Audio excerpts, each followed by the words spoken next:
Some people have lovely rubbish, don't they? How do you make money for nothing? Are you chucking that, really? We are, yeah. The answer could be hiding in the 20 million tonnes of household waste we throw out every year. Presume it hasn't come straight out of the sitting room, then? That's why entrepreneur Sarah Moore My colour?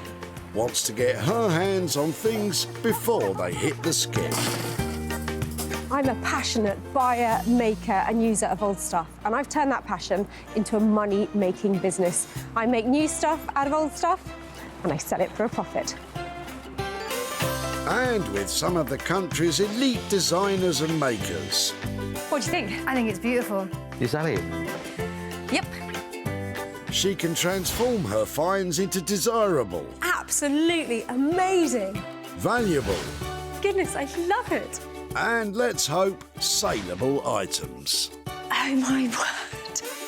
If Sarah is successful, then she can hand the profits back to the very people who had no idea there was cash to be made from their trash. I didn't dream it would ever come to anything like that.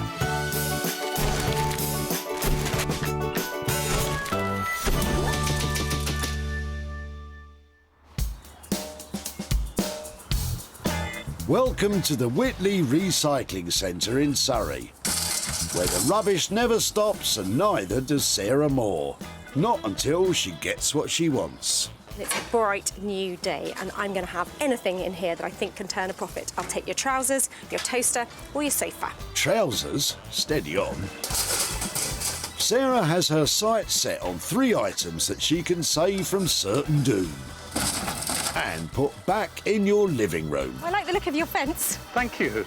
Sarah has special permission to do what she does, so don't go taking stuff away from your local recycling centre, or you won't be allowed back, all right? What would you do with that? There's no point in asking me. The upcycling ideas are your department, Sarah. Perhaps inspiration will strike with the junk in Tony's trunk. Hello there. Hello there. That is a fishing rod habit. What are you doing with that many fishing rods? I brought them quite a few years ago in the job lot. Right. I did, and I've done nothing with them at all. How much did you pay for that lot then? Do you remember? Oh, I can't remember. I brought them from an auction, I did. For the lot, I think it was about £45, I think. Right. And do you fish a lot? No, I don't. I just thought it was a bargain, you know. I reckon that's a bargain. There's something about them. They're really attractive. I think Yeah. it's all the different colours and the Yeah, fittings. it's some nice bits on there, you know. They're lovely. Can I have them? Yeah, you certainly can. I don't know what Yeah. on earth I could make out of them. I'll tell you what someone did tell me they made with these. Yeah? A trellis Nice. together, an arch. For the fisherman's home, that's ideal. Yeah. Look, if it's OK to take them away... Yeah, that's fine. Do you reckon I can bundle them up and get them out of here? Yeah. Brilliant. A bargain's a bargain, Tony, but what do you think Sarah will do with them? Sarah will do what Sarah wants to do. No doubt she'll make something good out of him. She will, and please someone. Good on you, Tony. Well, I have fallen for these hook, line and sinker. What a cracking collection of fishing rods.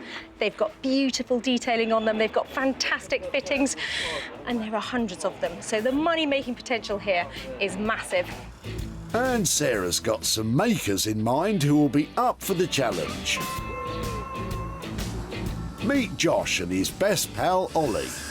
These dedicated designers have a passion for turning unwanted waste into must-have items.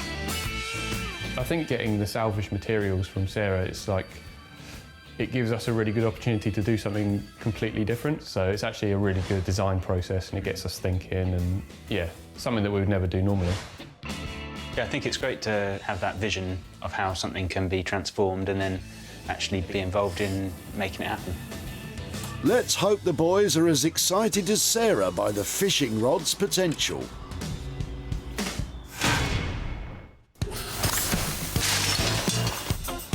With one item safely put aside, Sarah's back on the hunt for another 2. And what is she doing? I'm going to release a tip 10 single. Ah, yes. And there's your biggest fan. But before you hit the big time, perhaps you'll settle for a game of musical chairs with Paul. Hello there. Hi there. Hi, sorry, Sarah. Hi, Hi, there. Sarah, How's you? Paul. Paul, hello.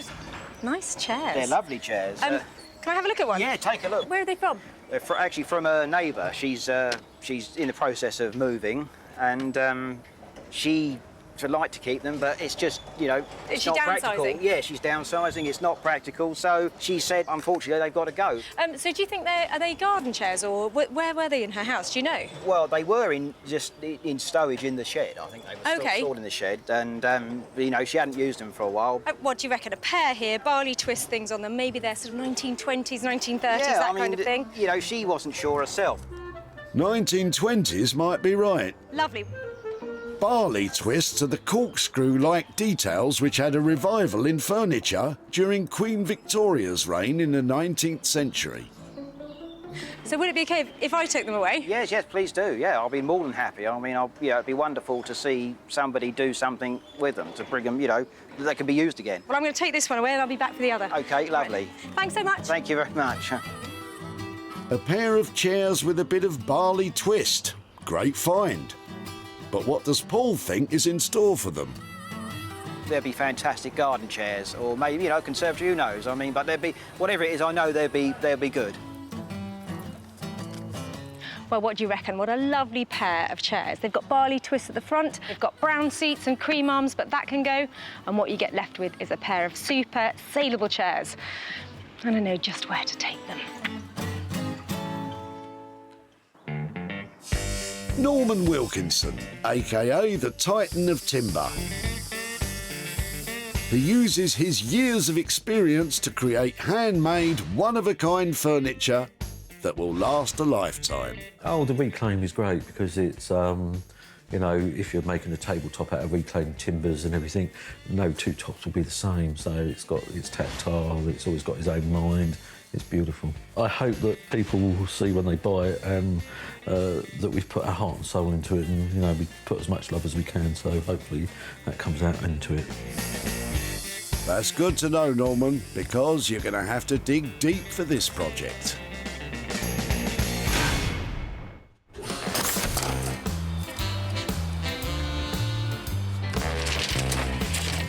That's 2 items set aside, but the day's not done yet. Sarah still has to find something she can work on herself. I don't care about the colour. As far as I'm concerned, it's waste not, want not. Well, in that case, Steve's got some brown and black things, but to you, they could be the colour of money. Hiya. What are you throwing away then? Yes. Hey, oh, well, just clearing the shed out. Oh, yeah. What's in your shed then? Have you got a good shed, Phil? My shed's empty now, I hope. Ooh, you've got bits and classy pieces. stuff. Is that all going in? Yeah, it's all going in the skip. They're not real ones, are they? They're not real ones, no. Classic Barcelona design, isn't it? Yes, it is, yeah. Classy indeed. The Barcelona chair with its distinctive curved metal frame was first made in 1929, born from the German Bauhaus movement. They're such a stylish thing, aren't they? Oh, yeah, they're an iconic piece of furniture. Originally commissioned for Spanish royalty, their popularity exploded in the 1950s and 60s, leading to less expensive reproductions being made, like these. So what have you got? Are they... I've got 2 Barcelona chairs and a Barcelona stool. They look like they might have been... They've seen better days, yeah. This one's been scratched to bits by the cat, Right. so that one's defunct, and this one's just getting too tatty now. I really like these. OK, cool. So would it be OK if I took them away? Absolutely, of course, yeah. Fantastic, thank you. Should we get them out? Yeah, let's do that. Reproduction or not, these are some seriously stylish seats. Well, thank you so much for all of that. Look, I'll be in touch. problem, pleasure. Thanks, Take bye-bye. care. Sarah's struck gold, but what does Steve think she'll do with them? Not a clue what she might do with them, but very surprised that they can be reused in another purpose, and look forward to hearing what she's going to be doing with them. These are good, solid, stylish things. I'm loving all the chrome. Plenty of leather here, so loads of potential. Well, maybe to make them into something, who knows what, really? And with that, Sarah has her items. Josh and Ollie will find a new function for the fishing rods. Norman will give a whole new look to the garden loungers. And Sarah will create something fantastico with the Barcelona chairs. Well, the rubbish is in the bag and we've had a great day, but now the hard work really does begin.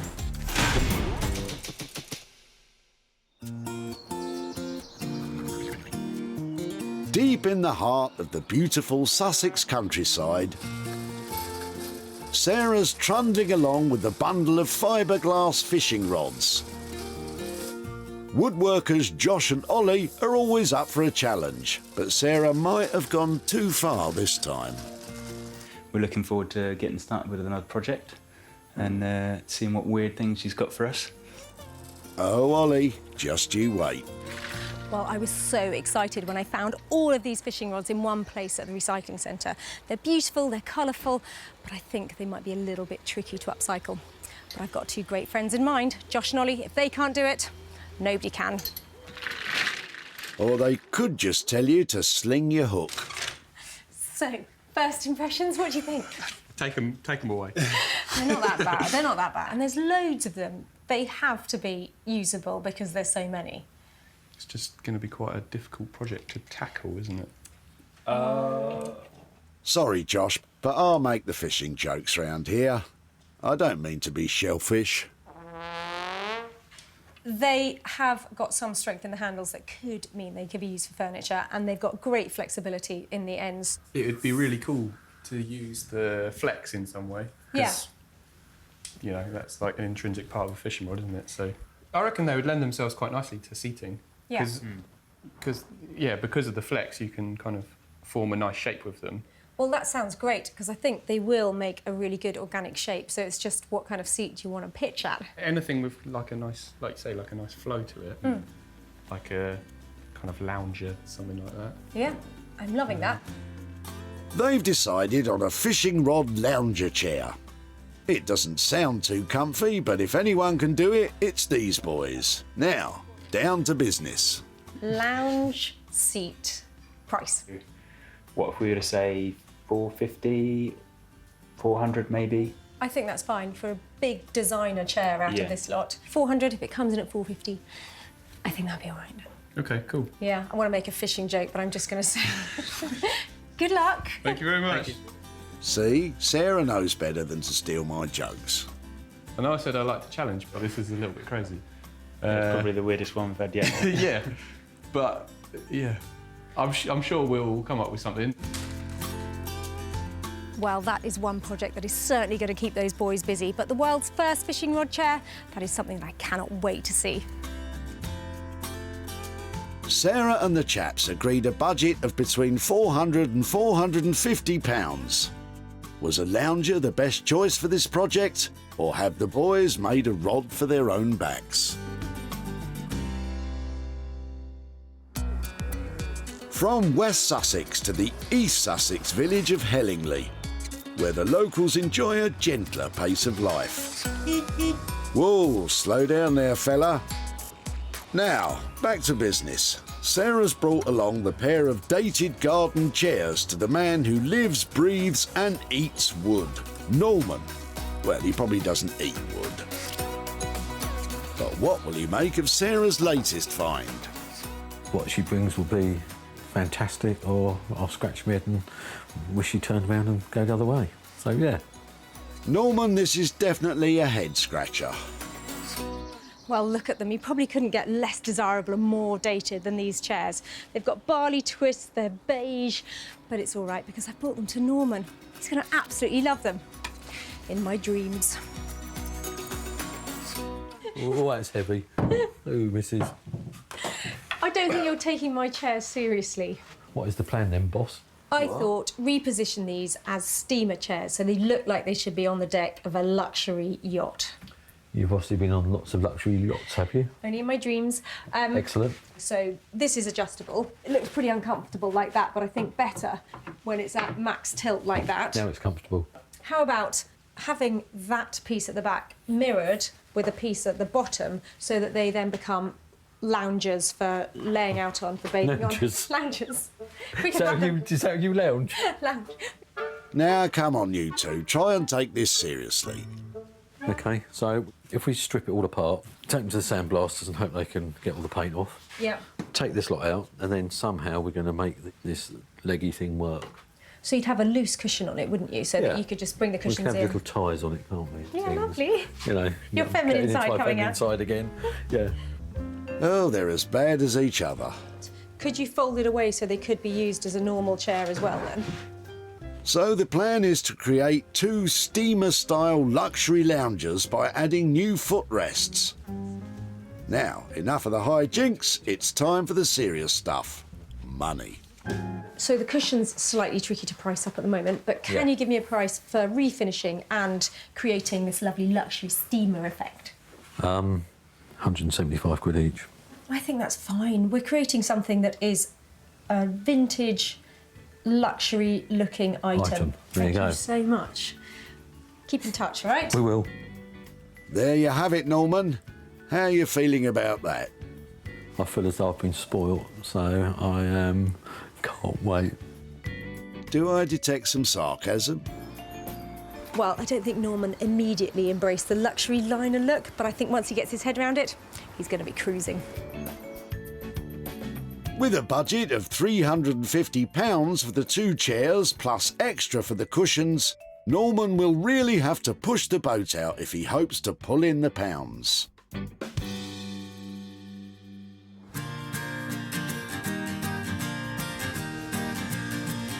With her crafty creatives up and running, Sarah is back home in Sussex and is raring to get going with her own set of chairs. Well, a classic pair of 1929 Barcelona chairs. These are not. These are reproduction and they are ripe for ripping apart and transforming into something else. Oh, thank goodness for that. To begin, Sarah removes the cushions as she's more interested in what's underneath. I'm just stripping off the cushions so I can see what kind of shapes I'm going to have left to work with. There's going to be something quite decorative about these bits, I'm sure. The Barcelona chair frame was originally designed to be bolted together. It was redesigned in 1950 using stainless steel, which allowed the frame to be formed by a seamless piece of metal, giving it a smoother appearance. So now I really know what my plan is. These sofa frames are going to become the legs of a beautiful dining table. They're sleek, they're chrome, they've got a good finish on them, but they've also got a load of strapping that needs to come off. So that's the plan. A dining table. This just got interesting. But first, Sarah has to remove the meters of strapping which have been riveted to the frame. This is going to take hours. There are hundreds of these things. The reproduction furniture market is all above board and very lucrative. Designs which are out of copyright are fair game to reproduce. Nearly done. But recent changes to the law mean that the copyright protection on a number of classics, including the Barcelona chair, have been extended, meaning it's no longer legal to produce new replicas of chairs like these in the UK. Well, that's definitely the way to put those legs. Just need to get the tabletop sorted now. So I've had a piece of birch ply cut. It's inch thick, over 6 foot long, and a great generous size for a table for 6 or 8. But I've got to find a way of attaching it to the legs. They were chairs, now they've got to be legs. Bit of figuring out to do. No one wants a wonky, wobbly table, so the chairs that are now legs have to be positioned exactly right. Ooh, this is a complicated one. So it turns out that these chair frames are not exactly a pair. Nearly, about that much out. So I've got to measure where I would like them and then try and adjust the height of them when it's the other way up. You following that? Good, because I've not got a clue. Surely it would have been easier to keep them as loungers, but Sarah's never been one for the easy option. These are way out, and it's going to be really difficult to make them level. But it won't work as a table unless it is.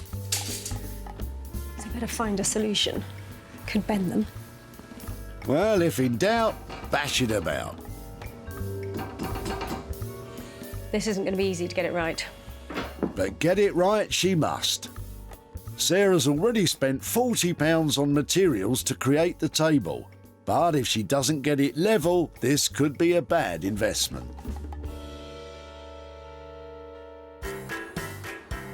In their West Sussex workshop, Josh and Ollie are facing up to their most difficult challenge yet, turning these fishing rods into a chair. But surely they'll meet it head-on with their usual upbeat, positive, can-do attitude. It seems ambitious, doesn't it? Because the more we look at it, the more it's just, yeah, not the greatest material to make chairs out of. The upbeat positivity is a little lacking. We've been looking at them for a while now and still don't really know how we're going to turn them into a chair. But I'm sure we can do something with them. It's just figuring out the best way of doing it. These bearded boy wonders of woodworkery appear to have lost their mojo. In order to get their creative juices flowing, the lads are stripping back the fishing rods to simple poles. We're hoping that by just kind of starting to work with them, we might come up with a few more ideas, because we haven't really come up with much yet, so. I think the more I think about it and the more I look at them, just the trickier this project seems. Poor lads, they look so disheartened. Don't you just want to pinch their little cheeks to gee them up? Modern fishing rods are typically made of fiberglass or carbon fibre. Sawing through them releases tiny particles of glass dust into the air, so it's important to wear the correct safety equipment. Has stripping back the rod sparked Josh and Ollie's imaginations? It looks a little more like a raw material now rather than a fishing rod. It feels like it's got a bit more potential, so yeah, let's just do some sketches and see where we go. They're not quite firing on all cylinders yet, but they're getting their groove back just a smidgen. The boys are sketching out ideas for their chair design. So if we were to have some kind of frame either side, and then we can use that to support the fishing rods, we're hoping that we can kind of bend them down to make a nice curve. It's a real challenge. If it's not really going to work, then we may as well scrap the whole chair idea.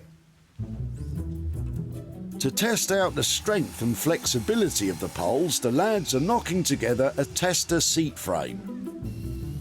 In the past, the boys have transformed twigs into chandeliers, floorboards into skateboards, copper pipes into candelabras. But these fishing rods could be an upcycle too far. Finished chair. We should call Sarah now. Yeah, come and get it. Yeah. This is our sitting test. Yeah, it's the moment of truth, really, isn't it? Up to you, sir. Please. Pleasure's all yours. The success or failure of this project all rests on Ollie's derriere. Ooh, it's comfy. Oh, it's so nice to see them happy again. Yeah, it's all right. We're both really happy with how this has turned out, and it gives us a bit of hope for the next, for the actual chair, doesn't it? Still a lot of work to do. Yeah. We can see where we're going with it now. At last, the bearded boy wonders and their positive attitude are back. In his East Sussex workshop, Norman is getting to grips with his latest piece of trash treasure from Sarah. She wants him to turn two simple seats into luxury steamer-style chairs, which, translated into normal speak, is a fancy sun lounger.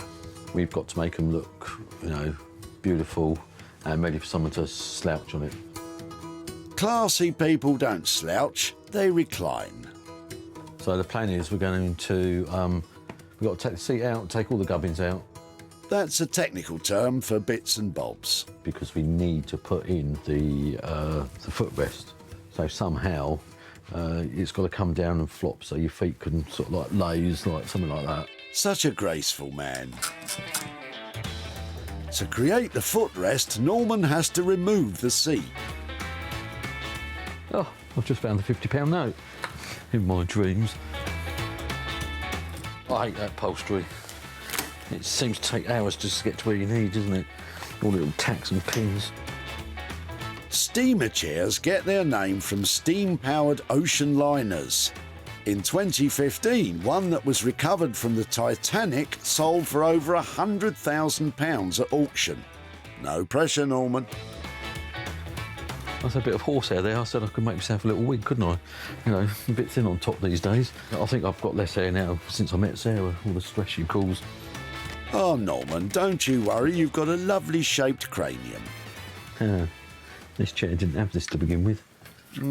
What have we here? You see, look, this has been added later on. They've added the upholstery and springs and everything, and you can actually still see one of the slats, you know, where they've only slashed some of it off. So it started off life in a completely different way. It's had a money for nothing transformation a few years ago, I expect, so it's round two on it. Perhaps it used to be a steamer chair. Just not one from the Titanic. Oh, stinks. Removing this upholstery is taking almost as long as that movie. I've had a penny for every one of these tacks. I thought I'd be worth a fortune. On average, a chair like this would contain 1,024 tacks, earning Norman £10.24p. Oh, I just made that up. I'm being sarcastic. It's not big or clever. I'll stop. I expect the upholsterer's got one of these little things that they just tack them out with, don't they? Not like me doing it the stupid way. They do, Norman. It's called a tack remover. Sorry, I did try. But the good news is, this is Norman's last tack. Happy days. For this chair, he's still got the other one to do. Norman will need to get up ahead of steam to get those steamer chairs finished. While the crafty types continue with their transformations, Sarah is shining up the old chair legs, ready to reveal her table. Well, it really doesn't look like chairs anymore. Just don't know if this one's going to sell. Hope it will. Sarah seems a bit nervous about this one. Here's hoping she succeeded in creating a sleek and stylish dining table. There was no need to worry. This is incredible. Sarah has combined the retro chrome legs with a birch plywood tabletop, onto which she has added a Jackson Pollock-style splatter paint design. It's got a sort of Starburst 60s Space Odyssey type of vibe. The silver edging ties in with the chrome legs and adds to the space-age feel. This is out of this world. Well, what do you think? Massive atomic splash across the top, silver highlights to the edges, and to make it a cohesive piece. And I think it's working. It's big, it's useful, it's practical. Somebody might like this as a quirky individual piece to have in their house. Because one thing's for sure, you're not going to find another one of these. Sarah knew she had found some trash treasure the moment she spotted it in Steve's van. Ooh, you've got classy stuff. Is that all going in? Yeah, it's all going in the skip. Ah, Steve, of course it's not. Sarah grabbed them to work her makeover magic. Very surprised that they can be reused in another purpose, and look forward to hearing what she's going to be doing with them. Steve, I think you're going to be impressed.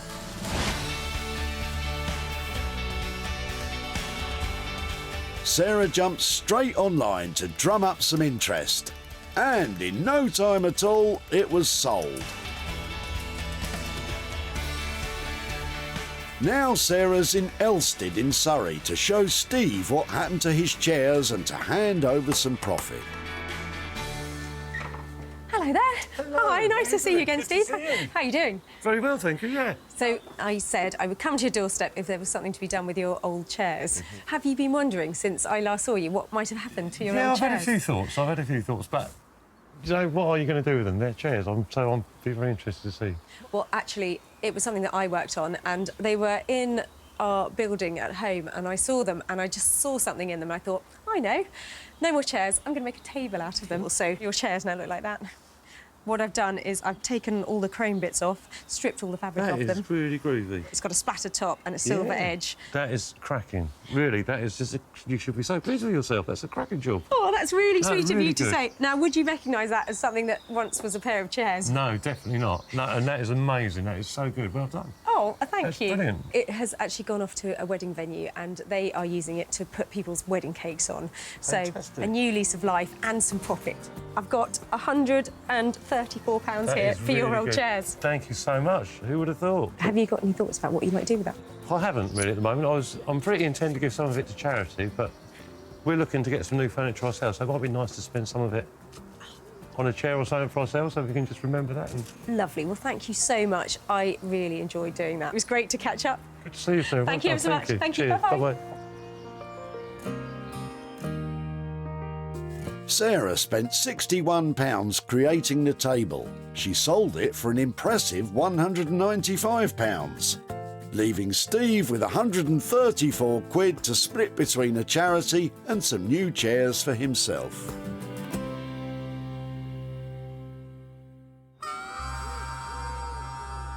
Sarah's in Chichester to see if Ollie and Josh have succeeded in transforming the fishing rods into a seat. It was a bit of a slog. It was a lot, yeah, just trying to work out what we were actually doing with it was pretty difficult. Probably won't be looking to work with fishing rods in the near future, I don't think. They're really difficult. Sarah gave the boys a big bundle of fishing rods and they said, "We'll make you a chair." Sounds easy when you say it like that. And it looks fantastic when you see it like this. Josh and Ollie have crafted a sleek and stylish frame made from English oak, using the fishing rods as the seat and back support. The oak has been finished with hard wax oil to bring out the grain. The modern, minimalist design of the woodwork allows the bright colours of the fishing rods to shine, making them the focal point. The boys' design ingenuity was tested on this makeover more than any other, but they've come up trumps once again.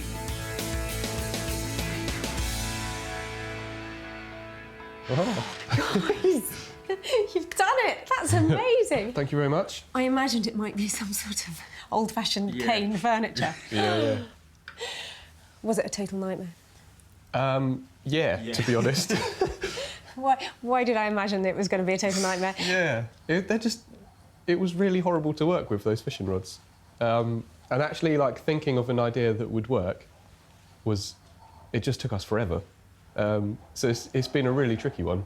But, yeah, we're pleased with the outcome. We've certainly created something sleek and designer. It's got all the right profiles, hasn't it? Yeah. So, what did you do? Because it's an oak frame, is it? What? Yeah, oak frame. Well, I think this is nice because it kind of frames the fishing rods, and we do like how they're all kind of different colours. So, yeah, it kind of shows them off for how they are, really. You have to look twice to tell they're fishing rods, but you can definitely see that they were something different, can't you? Yeah. Are you pleased with it? Yeah. Yeah. So, was it a fortune then? Budget-wise, are we... I think we will be slightly above what we kind of agreed on, just because it took us just forever to actually get round to making a decision on it and kind of just faffing about with it. OK, so what does that mean the final budget is? So if we say 500, I think OK. we'd be happy with that. I think if it was just a well-made chair, that would be a problem. But people love fishing. And there's all sorts of places who I think will latch onto this. So I think that's 500 quid is a big price for a chair, but not for a unique one. So, yeah on that basis. Cool. Well done. As a reward for their hard work, I'm going to allow Josh and Ollie a pun. So Sarah took the bait on this one, didn't she? She landed herself a nice chair there. Ah, that was a good one. Have another. We did make a bit of a row for our own backs, though, with this one. We did, yeah. Oh, go on, have a third. I think we're going to be reeling from it for weeks. Yeah. So that's how you make a chair out of fishing rods. Those boys went for it hook, line and... No, Sarah, you're not allowed. I'm just going to talk over you, all right? Tony was about to chuck his fishing rods in the skip when Sarah stepped in to save them. They're lovely. Can I have them? Yeah, you certainly can.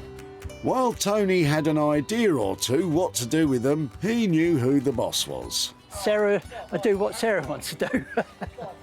No doubt she'll make something good out of him. And with more than a little help from her friends, she did.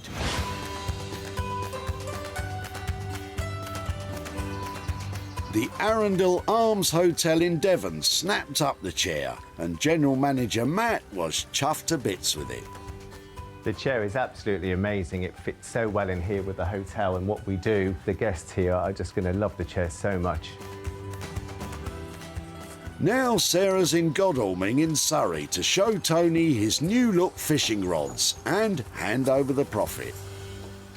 Hello there. Hello there. Oh, hello. That's Max. Hello, how are you? Aren't you sweet?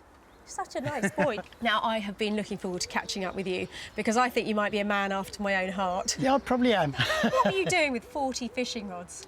I bought them because they were a bargain at the time. Well, I was really pleased to see them turn up because anything that appears in that quantity must be worth saving. So, did you have any idea about what we might do with them? Well, the only thing I was thought you might have done with them, someone said you might make a trellis. Oh, yeah. They went down to Hanukkah near Goodwood. I've got a picture here to show you how it turned out. Are you ready? Yeah, fine. Fishing rods now look like that. Right, but the chair things. All of the tips of the fishing rods that are just the right size have been repurposed into caning to go on a very... And they're strong enough to take the weight. I tell you what, I've sat in it. Yeah. And they bore my weight. They are actually very strong. What do you think? But I never had dreamt they were going to be made into a chair. It has been sold. So I've got profit here for you. Oh, right. I've got £95 Have here. you really? Yeah, that's for you. Amazing. That's lovely. Thank you very much indeed. Have you got any thoughts about what you might spend it on? We've both just retired from work, so it'll come in very handy. It will. I'm so pleased that's going into the family kitty. Yeah. Thank you so much for your fishing rods. I'm really pleased with that. Thank you very much indeed. Absolute pleasure. Nice to catch up. Thank you so Thank much. you. Bye-bye. Thank you very much. Bye-bye.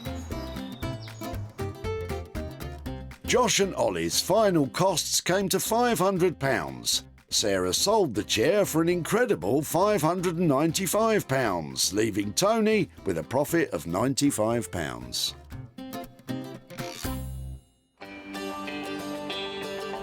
Sarah's back in East Sussex for Norman's grand unveiling of the steamer chairs. I hope she likes them. We had a bit of struggle with some of it getting what she wanted working, but I think we've achieved it. Sarah challenged Norman to create 2 elegant steamer chairs upon which to recline, repose and rest in luxury. Well, Norman's proved again he's no slouch at woodwork. Stripped back to reveal the luscious wood, Norman has created 2 elegant recliners full of old-world charm, recalling the golden age of the ocean liners. With a little ingenious engineering from our master craftsman, Norman has added a footrest which tucks away inside the seat. He is a clever one, isn't he? This was a challenging transformation for Norman, but will Sarah find the results to be shipshape and Bristol fashion? Norm, hiya. Hello, you. Wow, haven't they come up well? Haven't they?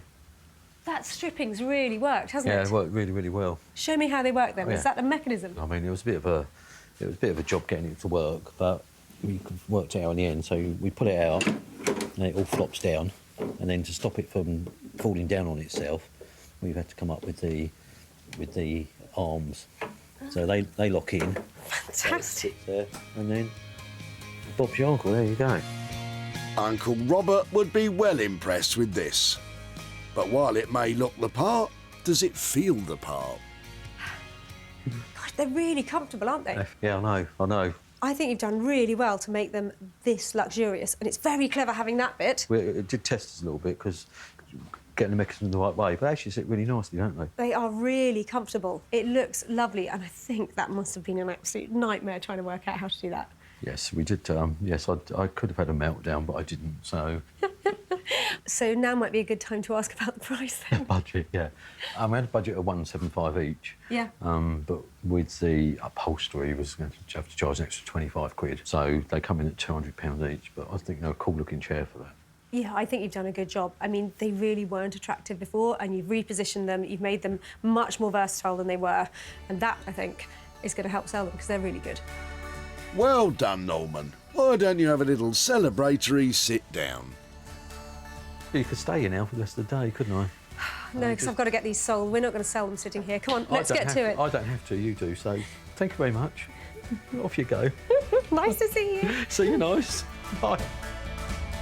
Well, it looks like the Barley Twist Challenge might have given Norman a couple of headaches, but he's done really well. I've now got comfortable, saleable chairs. Just got to see who wants them. Paul was dumping these chairs for a friend who was downsizing. Nice chairs. They're lovely chairs. Luckily, Sarah's eye for potential stopped them from ending up in the skip. It'd be wonderful to see somebody do something with them, to bring them, you know, that they could be used again. That someone was Sarah, ably assisted by Norman. And Sarah had no trouble selling them to Slim Area, a health retreat in Devon. And owner Gallia is over the moon. I like the fact that people can really enjoy something that has been recycled, because I strongly believe in recycling, and particularly when people recycle such beautiful pieces. Sarah's in Hazelmere in Surrey to let Paul know what became of the chairs and to hand over some cash. Hello Hi, there. Sarah. How are you doing? You're not bad, you? Yeah, very nice to see you. So you were being really helpful when we last met, moving a neighbour. That's right. She was downsizing and she had a lot of stuff that she, you know, basically couldn't really retain. And unfortunately, we took the rubbish to the dump, but there's some good stuff in there too. So, well, it was my lucky day because those chairs that came out of that van had a look to them, not very commercial at the moment, but definitely worth saving.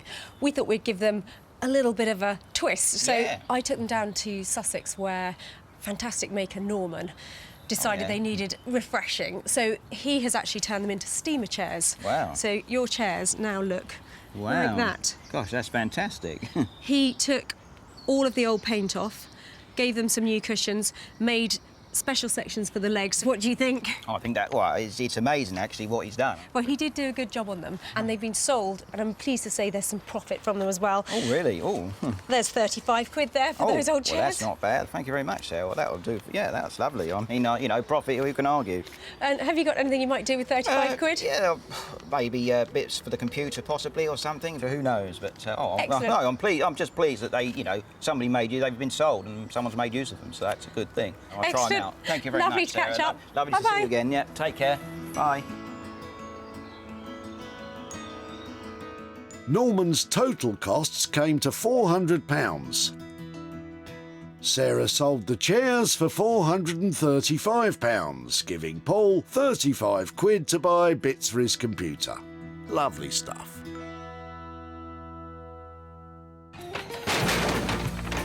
Sarah saved once cherished possessions from being chucked in the skip. They could have been heading to landfill. Instead, they've been given a new lease of life. Well, I love nothing more than turning old into new and making a profit along the way. So that's 3 more items reimagined and off to new homes.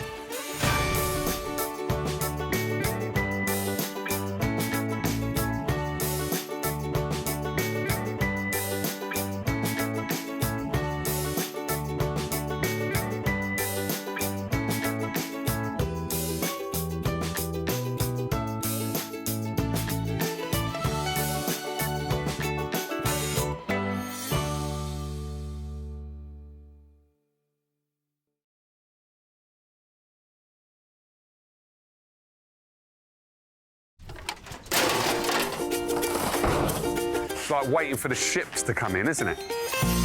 How do you make money for nothing? You're throwing this away as well? The answer could be hiding in over 20 million tonnes of household waste thrown out by us every year. This is nice, though, isn't it?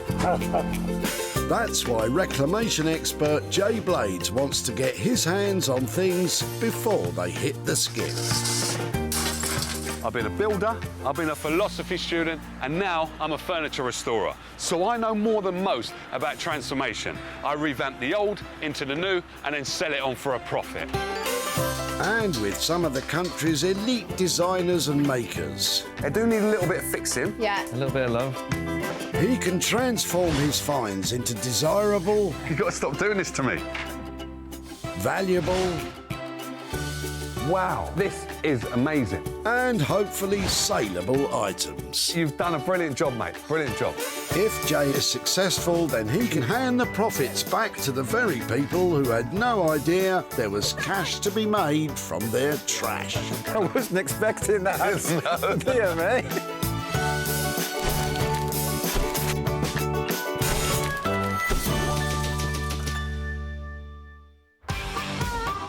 At the Whitley Recycling Centre, it's a full-on trash-tossing frenzy. Jay's been given special permission to scour the recycling centre for 3 pieces of junk. But if they hit the skip, they're gone for good. My job today is basically to save good quality rubbish from that guy over there. So it's a bit of a competition got going on here. Jay's in it to win it in his battle with the crusher. But there's one thing we need to know. What exactly is this good quality rubbish he mentions? When you say it out loud, it doesn't sound right, does it? Good quality rubbish. You said it. Yeah, that's what I want. I believe in it. Good quality rubbish. Well, if Andrew has any of this top-notch trash, then Jay better be quick, because the claws of the crusher are eagerly awaiting its arrival. Oh, wow. How you doing, mate? You all right? All right. You're throwing away a bit, aren't you? Yeah, just a bit, pal. Is it all right to come into your shop? Yeah, come in. Have a nose. God, blimey. Oh, that's an old bed, isn't it? Yeah, old 50s bed, I would say. The bed and other furniture belonged to Andrew's wife's auntie. He tried to give it away, but there were no takers, so it's ended up at the dump. What's those, bedside cabinets? Yeah, bedside cabinets, which can be thrown away anyway. Right, let's get this up. Come on, that's a scratch, isn't it? Is this the good quality rubbish or just the rubbish?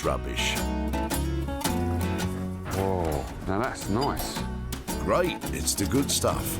So what, you've tried to give them away and nobody wants it? Try to, yeah, advertise it, free of charge, nobody wants it no more. Is all of this from the same house then? This was from the same house, yeah. She was from about the 50s, 60s, I'd say. All right, so can I take all 3 of these then? This one as well? Yeah, take all 3 if you want to. Yeah? Yeah. You haven't got another one of these? I know I'm pushing me luck, but it's worth a try. No, I haven't. Oh, right, OK. Unfortunately, no. All right, well, I'll take these 3, yeah? OK. All right, No cheers problem. for that. What does Andrew think Jay will do with the 3 cabinets? Oh, I reckon he'll paint them, make them look a bit rustic, style of painting and that. The furniture Andrew couldn't give away, Jay snapped up to try and make some money from. I know what you're thinking, why have I taken these? But bedside cabinets are very useful. And with the right touch, these could turn me a profit. Let's meet the maker that Jay's hoping will turn these into money makers. Emma Walker is a self-taught furniture restyler. She restores items under the watchful eye of her pooch badger and revamps them with wallpaper and other materials to give them a bold new look. I love using the wallpaper because it does transform a piece of furniture. It makes it sing, it breathes new life into it. Really, the furniture and the wallpaper need to be happy together, otherwise they don't go near each other. Here's hoping Emma's restyling can turn these from trash into cash. It's a rip-roaring start. The cars are queuing up with boots full of potential loot, but Jay can't rest on glory's past. No, there's nothing in there for me. He needs to stay sharp, ready to pounce. Like a junk ninja. I feel like one of them, what's them birds called? A pigeon? A hawk. Ah, sorry, hawk. You know, you can just see your prey. Will Rubbish Hawk Jay find anything to swoop down on in Ken's car? How you doing, mate? You all right? All right, Jay, you want a door? Of course I want a door. I've got a good door there. Have you got a door in here? I haven't got a good door yet, haven't you? You've got a good door, yeah, OK. Got to find an opening for it. Oh, I like that. I like your style. Here we go. Oh, it's a long door, isn't it? Well, it's, yeah, 6'6", something like that, yeah. 6'6"? Yep. I'm 6 foot, yeah, it is 6'6", because I'm 6'3". So what was it? Well, it's a door for a pantry, is what we call a pantry. So what door's on there now, then? Well, I've got a new door on there now, and it's like a storeroom now, not a pantry. Tin food, that sort of thing. Yeah. So how long have you had this door? Probably 30 years, yeah. 30 years? Since we changed, we had an extension, actually. It's still good, though, isn't it? There's nothing wrong with it. Somebody find a use for it, yeah. I think they will find a use for this. So, is it all right with you if I take this? Because I know you said, do I want a door? If you can use the door, you can have it. I can have and the door? It won't cost you nothing. It won't cost me nothing? No, not You sure? Yes. That's cheap enough, isn't it? All right. Well, if I'm able to make it into something else other than a door, Yep. is it all right to stay in contact with you and let you know what I've done? Well, you can, yes, yeah. Is that all right? Yeah, that's fine, yeah. OK, this is all mine then. OK. I'll see you later, yeah? Yes. You take care. Mind your head on that door. Yeah. All right. I haven't finished yet, by the way. All right. As you may be aware, Jay's got a door. Is Ken surprised he wanted it? Well, I am surprised, yes, because, you know, to me it's rubbish or, you know, it's surplus to what I'm doing, like. So what are you going to do with it, I don't know. I don't think Jay knows either. Ken's pantry door. I know. What am I like? But sometimes you come across an item that it's not obvious what you're going to turn it into. But with a little bit more thinking, I think I could come up with an idea for this one. And Jay's got a great idea. Give it to someone else to work on. Bruce Forsyth and his magnificent beard hail from New Jersey in the US of A. His passion is wood in all its shapes and sizes. My personality is reflected in my work by trying to do things unique and trying to have my work reflect that. I don't look what other people are making. I try to just do my own thing. I love working with salvage pieces. I think the transformation is the best part. To take something no one sees any value in, and you put value in it, and I love being a part of that. You may have second thoughts about that once you see what Jay has in store for you. With 2 pieces of tip treasure saved, Jay needs to find his third and final item, a dumped diamond that he himself can transform. Is Derek's trunk full of junk actually a boot full of loot?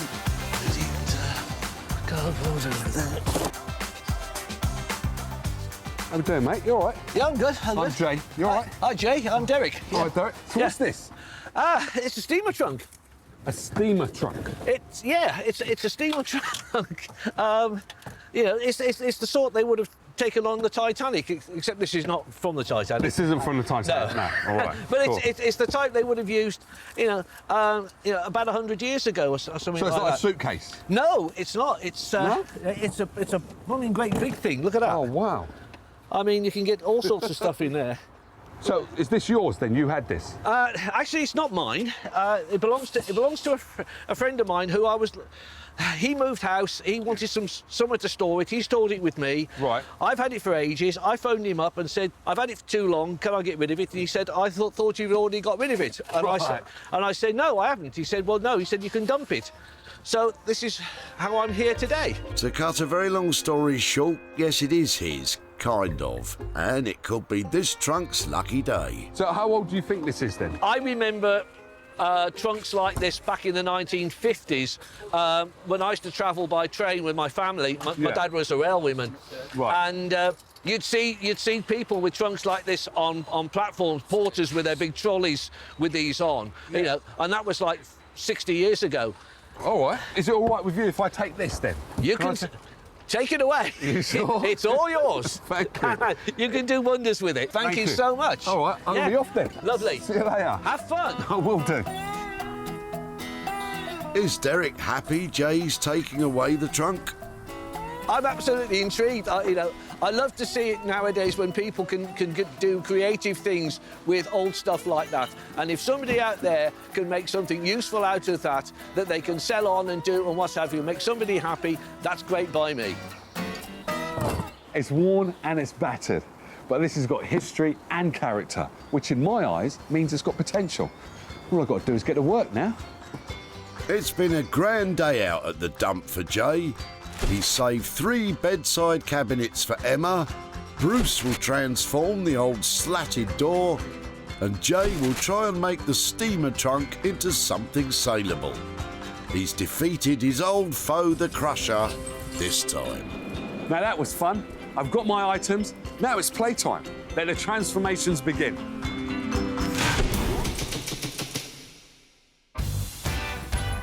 And where better to work, rest and play than Brighton? Jay has sent the cabinets to Emma to turn them from unwanted items into must-have furniture. Right up my street, just the sort of thing that I would pick up. Legs on or off, that's no problem to get those back on. Wonder what Jay thinks I should do with them. There's no need to wonder anymore. He's on the phone. Hello, Jay. Hello, Emma. How are we doing? You all right? Yeah, I am. Are you? Isn't that nice? They could chit-chat all day, these two, but we've no time for that. So the idea that I had was basically to cover them over. You're doing it in your kind of style as well. You know, I do like covering things over, but I'm looking at these bedsides and the legs, the struts or the frame and the legs look like really nice wood. I don't know what the wood is, I'll look it up, but so I think I might quite like to leave some wood, refinish the wood and do some, and stick something on somewhere, you know, for the few bits. OK, so all of that, how much is that going to cost me? If we say a piece, 85 each, whatever that is times 3. Can't think on the phone. All right, that sounds reasonable. Allow me to be of assistance. It's £255. If I could, I would shake your hand. Yeah, we'll do a what you call virtual shake. We've shaken on it. I'll be experimenting a little as well, so it's all good. You know, I do like to do a little bit of experimenting and try some new things, so we'll see how it goes. All right, you take care now. From a cheery hello to a fond farewell, the deal is done. Right, that was a really good phone call with Jay. I enjoyed that. Nice to hear his voice as well. And we've come up with a plan. I'm going to refinish the wood, be nice, and then put something different, possibly on the fronts, and can't wait to get started. Jay has agreed a total budget of £255.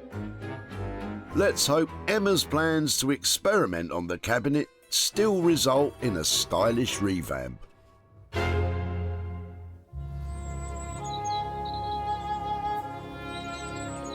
Ah, Yorkshire, hills, dales and tasty batter-based puddings.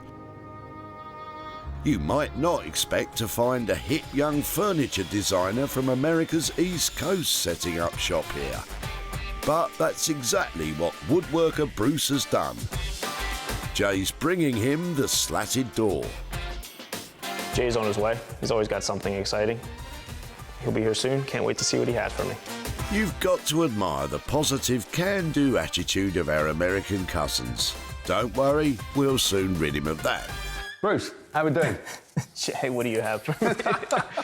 Oh, man. I've got a door, man. Yeah, you do. That is a door. And it's a nice door, that. Yeah, it's a beauty. Yeah, it's a beauty. It's nice, isn't it? Yeah, real nice. I bet you don't think that, do you? No, I don't. Well, not at all. I thought I might as well bring this down to you because you are the man that can turn anything wood into something. I can do that. So, I had a little idea, and my idea was basically to turn it into a nice little child's toy box. But that's probably a bit too simple for you. I don't like that idea. And you don't like it? No. I don't mean to be mean on you, but yeah, I just don't like it. What I like is the louvers. I like this. So you like the door?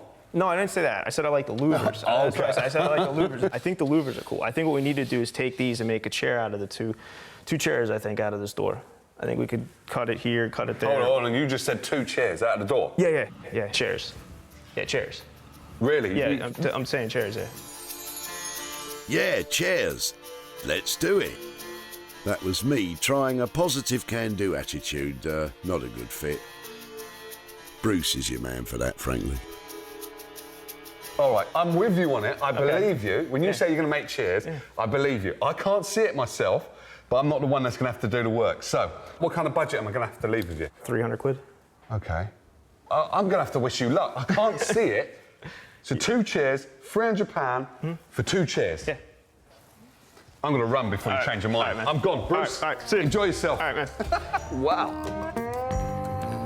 Now, Bruce is a very talented guy, and I have every faith in him. But 2 chairs out of 1 door? Now that I've got to see. Jay's away. He left me with this. It's going to be some challenges. I can't wait to get started, and boy, we're going to get this one done right. Bruce has agreed a budget of £300 for 2 chairs. Not even this old door could rid Bruce of his enthusiasm. But we'll see what happens when he gets started.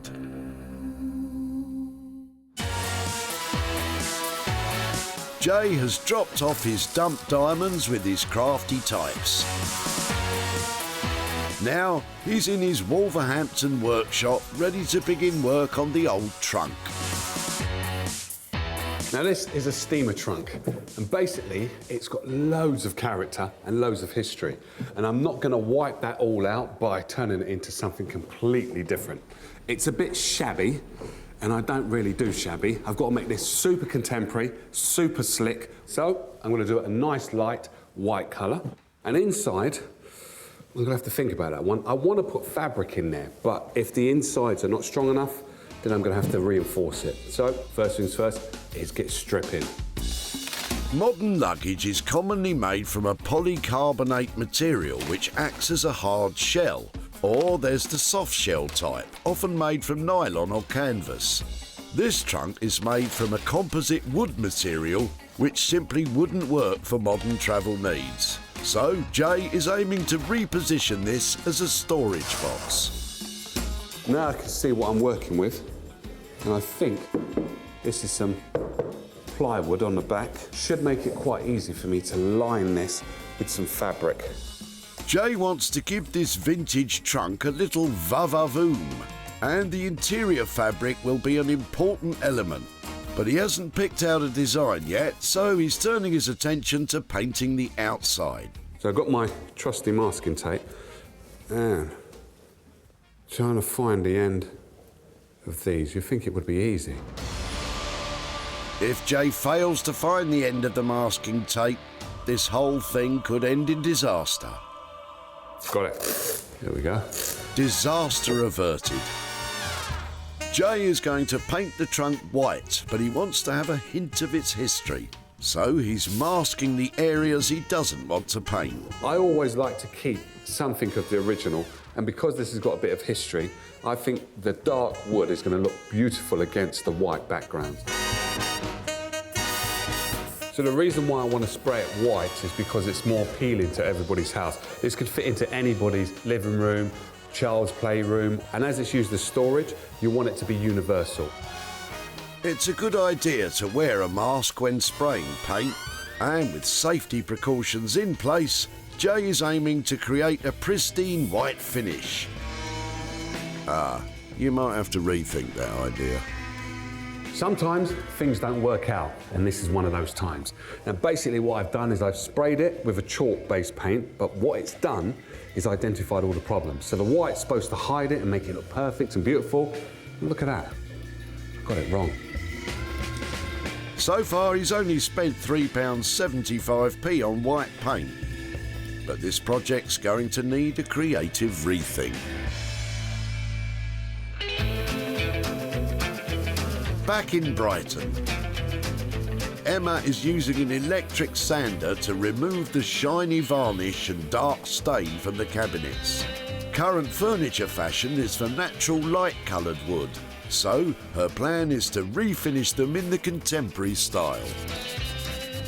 I've moved on to hand sanding with very fine sandpaper to finish the wood nice and smoothly, no sanding marks showing.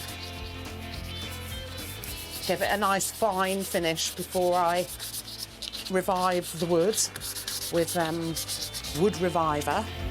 Emma's keeping her little tricks of the trade top secret. I, however, am a blabbermouth. When she's finished sanding, she'll use linseed oil to give a nice, natural finish. If I just put a wet sponge on that, so I can get an idea of what this might look like with a clear finish. Less orangey than I thought. The original dark stain has penetrated deep into the wood. Emma can't sand it away without ruining the legs. Not sure. While Emma ponders how to overcome her design dilemma, she's decided to turn her attention to the cabinet fronts. For the bedside tables, no wallpaper. I'm going to try something I haven't tried before, image transfer, and I've got a practice piece here. Underneath here is an image, and I've applied transfer gel and let it dry for overnight. And now I want to release the image. See what it looks like. Fingers crossed. This gel is remarkable. It soaks into a print on paper and transfers the image onto another surface. It can be used on wood, plastic, fabric, or even glass. But it's a difficult technique to master. And nothing much is happening so far.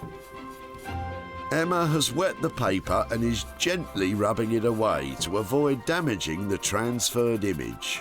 I've got to say I'm a little bit nervous about this because I have a vision of it being lovely.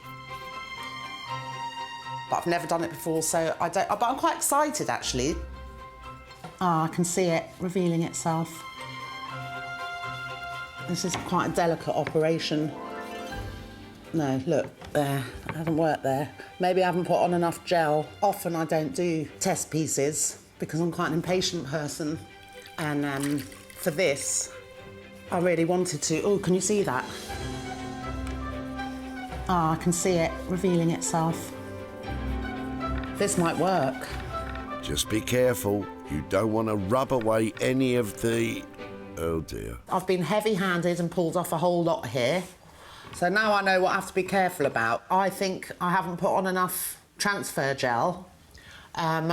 These experiments are supposed to be so you can find out as much as possible about what not to do. I am kind of determined to use this image transfer because if it works, I know that it's just going to look really quite lovely. If is the key word here, I think. If it works. From southern style to northern soul. In Yorkshire, Bruce is transforming the slatted door into 2 chairs. An idea that left Jay bamboozled as to how Bruce would achieve it. Okay, so now you can see a bit more of what I'm talking about. It's going to be a backrest, but you can see how it has a bit of spring in it, and I think that's going to be comfortable for the user in the chair. User comfort is important, but so is confidence that any descending derriere will be well supported upon touchdown. This is obviously not meant to be a seat, so we have to support it somehow. So my idea was to run a center spine up the seat to see if it could carry the weight. So I want it to flex a little bit, but not so much it cracks the wood. I'm going to check how strong this is by sitting on it. Fingers crossed for a successful bottom onto slat interface. It seems to be strong enough, but is it comfy enough? Yeah, it's not bad actually. It flexes a bit, but it's fine. It does what it should. Bruce wants to combine comfort and functionality with eye-catching design. The door will form the seat and backrest, but Bruce will use other wood to make the frame.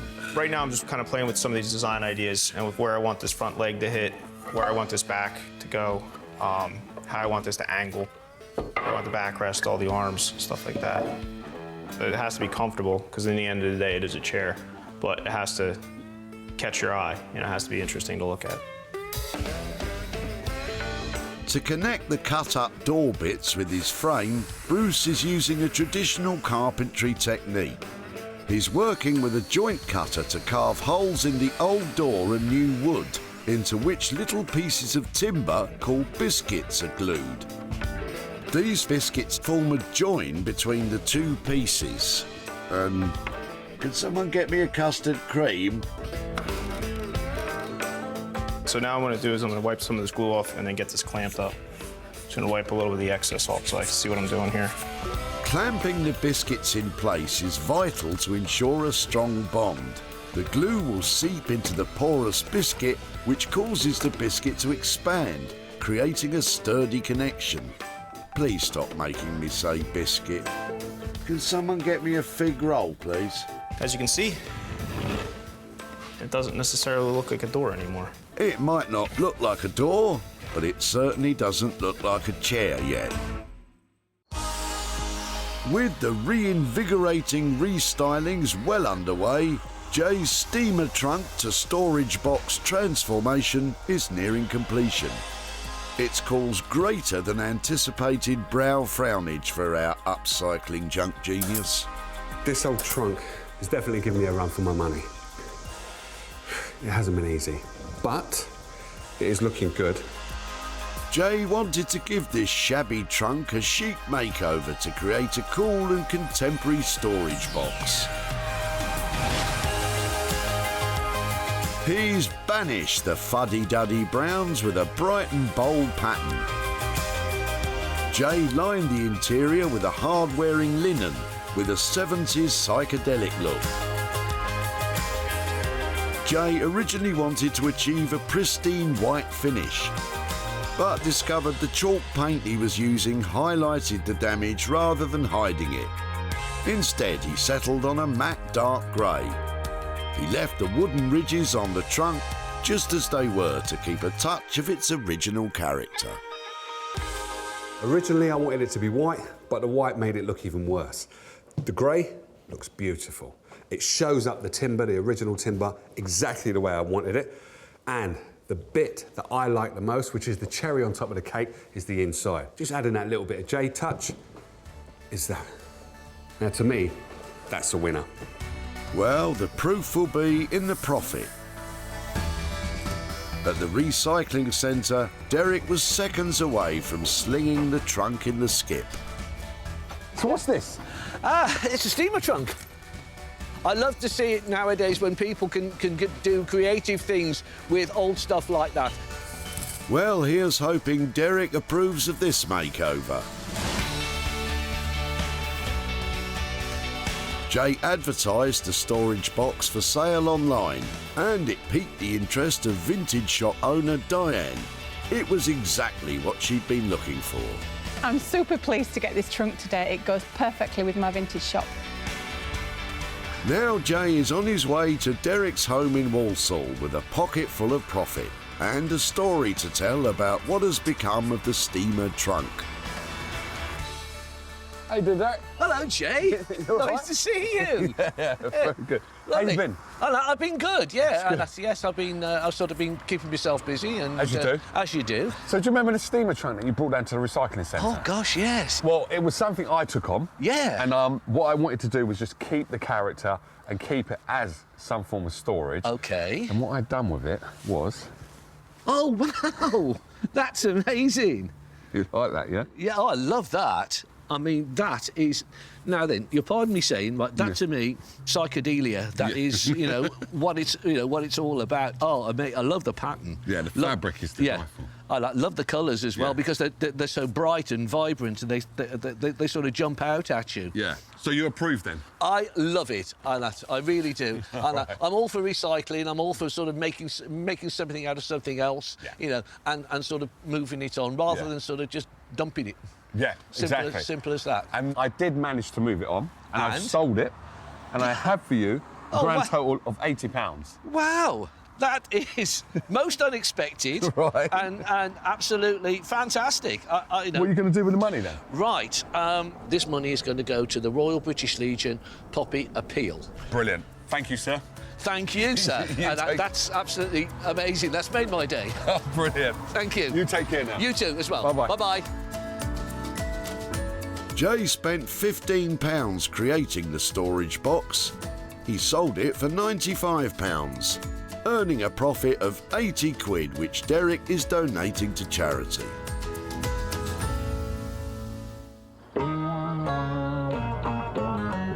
Emma has tried out some new techniques on the cabinets, and she's feeling a tad apprehensive about Jay's imminent arrival. Fingers crossed he likes them. It's always a little bit jittery. I've really enjoyed working on them. One of them, the little bow front, I know what I'm doing there. The other one, I tried a few new things on that. So let's see what he thinks. Jay chose Emma to revamp the cabinets, and he believed her daring design ideas would make them a surefire money maker. The little chest of drawers has been reinvigorated in Emma's signature style, using wallpaper to give it a bold new look.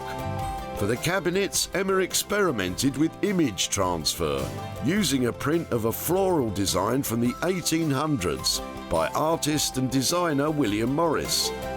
Emma had hoped to sand away the dark stain and give the wood a natural finish. But that proved impossible, so she hand-mixed a deep teal paint to add colour accents to the legs and sides. The chest of drawers was painted in a light stone colour to match the wallpaper and glazed to give it a shine. But will Jay love Emma's upcycling experimentation? Emma, how are you doing? Jay, how lovely to see you. You good? I want you to look at my... Masterpieces. You got to get one of these. And I don't take my hat off for everybody. How No, lovely. Well done. Oh, no, these are thank brilliant. you. Absolutely brilliant. Cool, blimey. They are super nice. I love the way you've done this. I had to.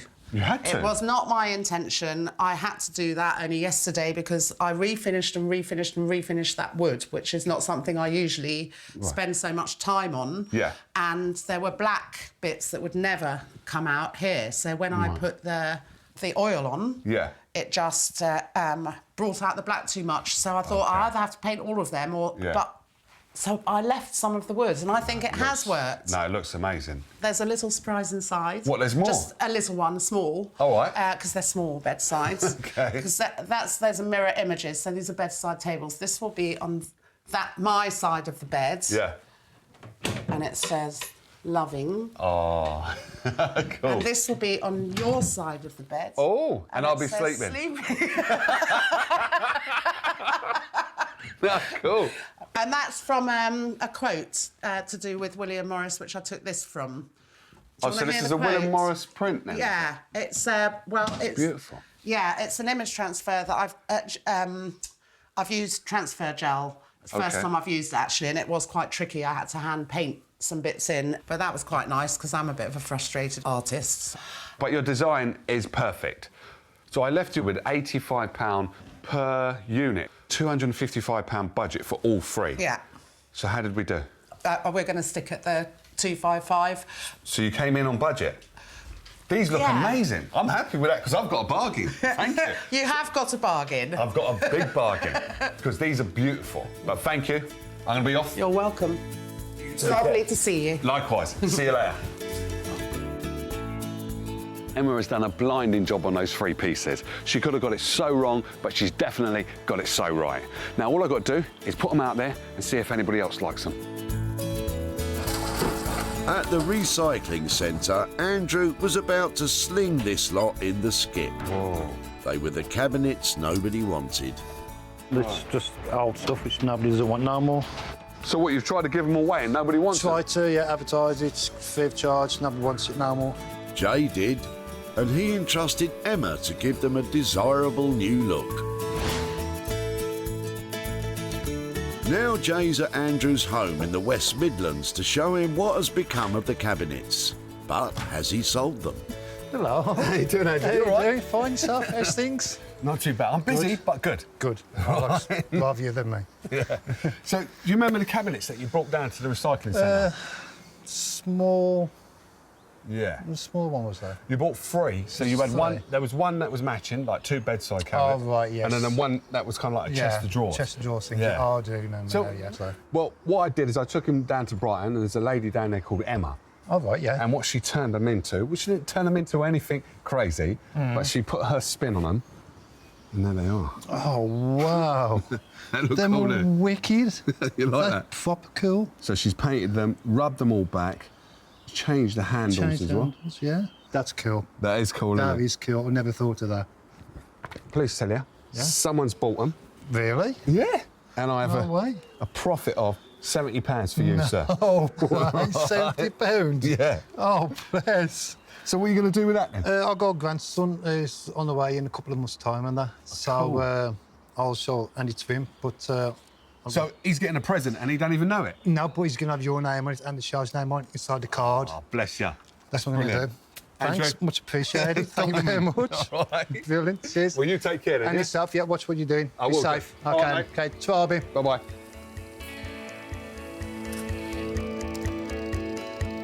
Emma charged £255 to restyle the 3 cabinets. Jay sold them for a total of £325 to a retro and vintage boutique, leaving Andrew with £70 to give as a present to his soon-to-be-born grandson.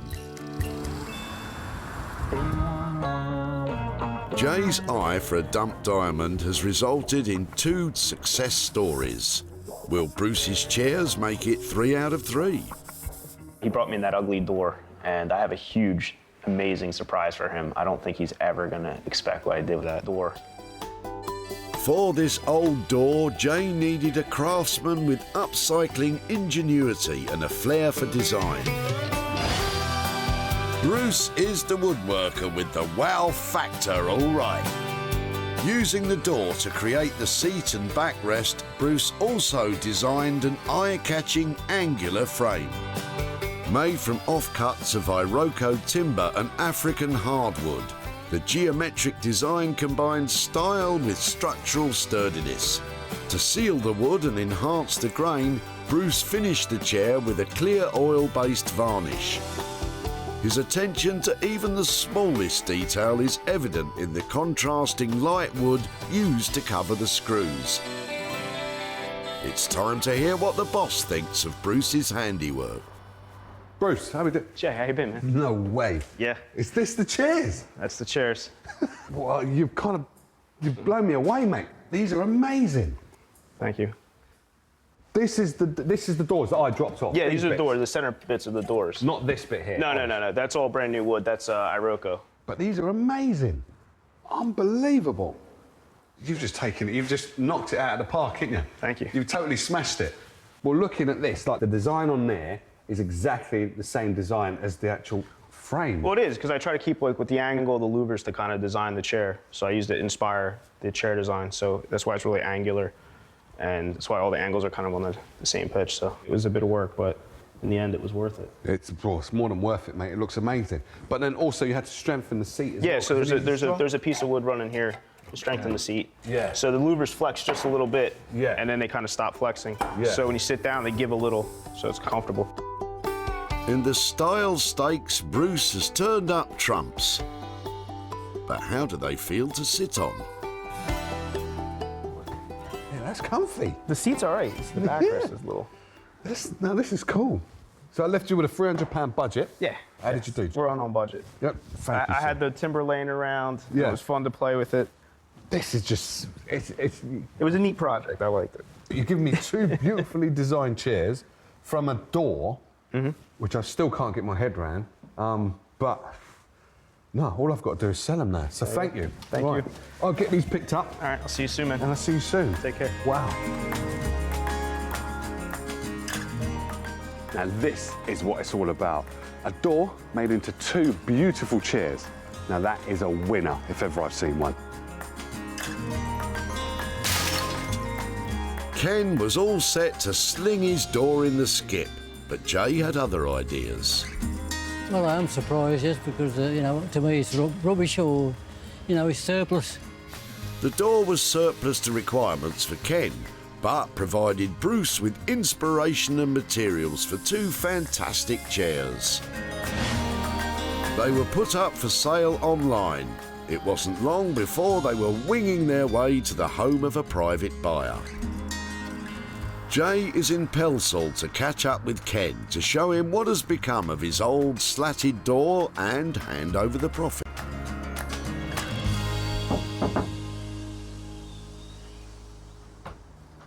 Good morning, good morning. Jay. How you doing, Ken? You all right? I'm okay, yes. That's good. Not too bad. So do you remember the door you brought to the recycling centre? I do, yes. And What were they from? It's from a a little room where we called it a larder or a pantry, and that was, you know. But it was, there was nothing wrong with the door, you just had it replaced. The door was okay, but I wanted to match the other doors up. So. All right, I'm with you. So it was an all right door, but it just didn't match the new decor. The other ones, that's right. Yeah, all right. That's right. Well, I took your door to a guy called Bruce, and he's up in Leeds, and what he turned your door into... So here's your doors. Oh, that's different, that is good, girl. I could never have done that. No? I used to do a few jobs, but now I couldn't have done that. Now it's nice, yeah. Well, if you could come up with the imagination, because that is quite impressive. That's right, yeah. He said to me he was going to make some chairs out of your door, and I was like, really? But then, look, he's produced that. Well, I don't have them anymore, because somebody's bought them. Have they? Yeah. Oh. And I'm pleased to tell you, I've got some money for you. I've got £150 for your door. That's good, that is, but... So what are you going to do with that? Well, what I do... donate to charity, cancer research. Right. Salvation Army. Okay. And the boat people, the lifeboat people, you know. So free charities? Every year, yes, it's a charity, yeah. Oh, brilliant. So I'll spread it out between those 3 charities then. Oh, that'd be brilliant. That's good, that is. Well, that's 50 quid each then? Yes. That's good, yeah. Yeah? Brilliant, really. Good, Right. good yeah. Right. Yes, and thank you anyway. It's good, that is, you know, brilliant, really. What you can do with an old door. Right. Okay. You take care now. Yeah, okay, bye. Bye-bye. Kenneth was impressed with that transformation, and rightfully so. From 1 door to 2 chairs and a wad of cash going to 3 charities? Come on, what could be better than that? It cost a total of £300 to create 2 chairs from the old slatted door. Jay was able to sell them for £450, leaving Ken with a profit of £150 to split amongst 3 different charities. Jay saved 3 pieces of junk that were destined for landfill, but now each of them with hard graft and creative flair have been given a brand new lease of life. Just goes to show that with a bit of imagination and a lot of hard work, even the most tired items can be transformed, turn a profit and make some money for nothing.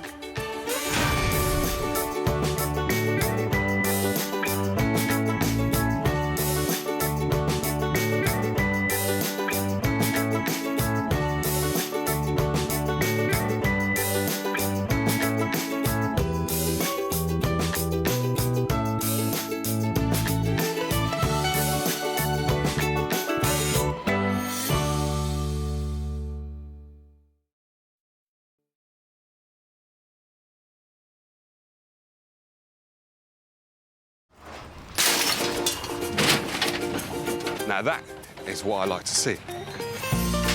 How do you make money for nothing? What's the story behind this?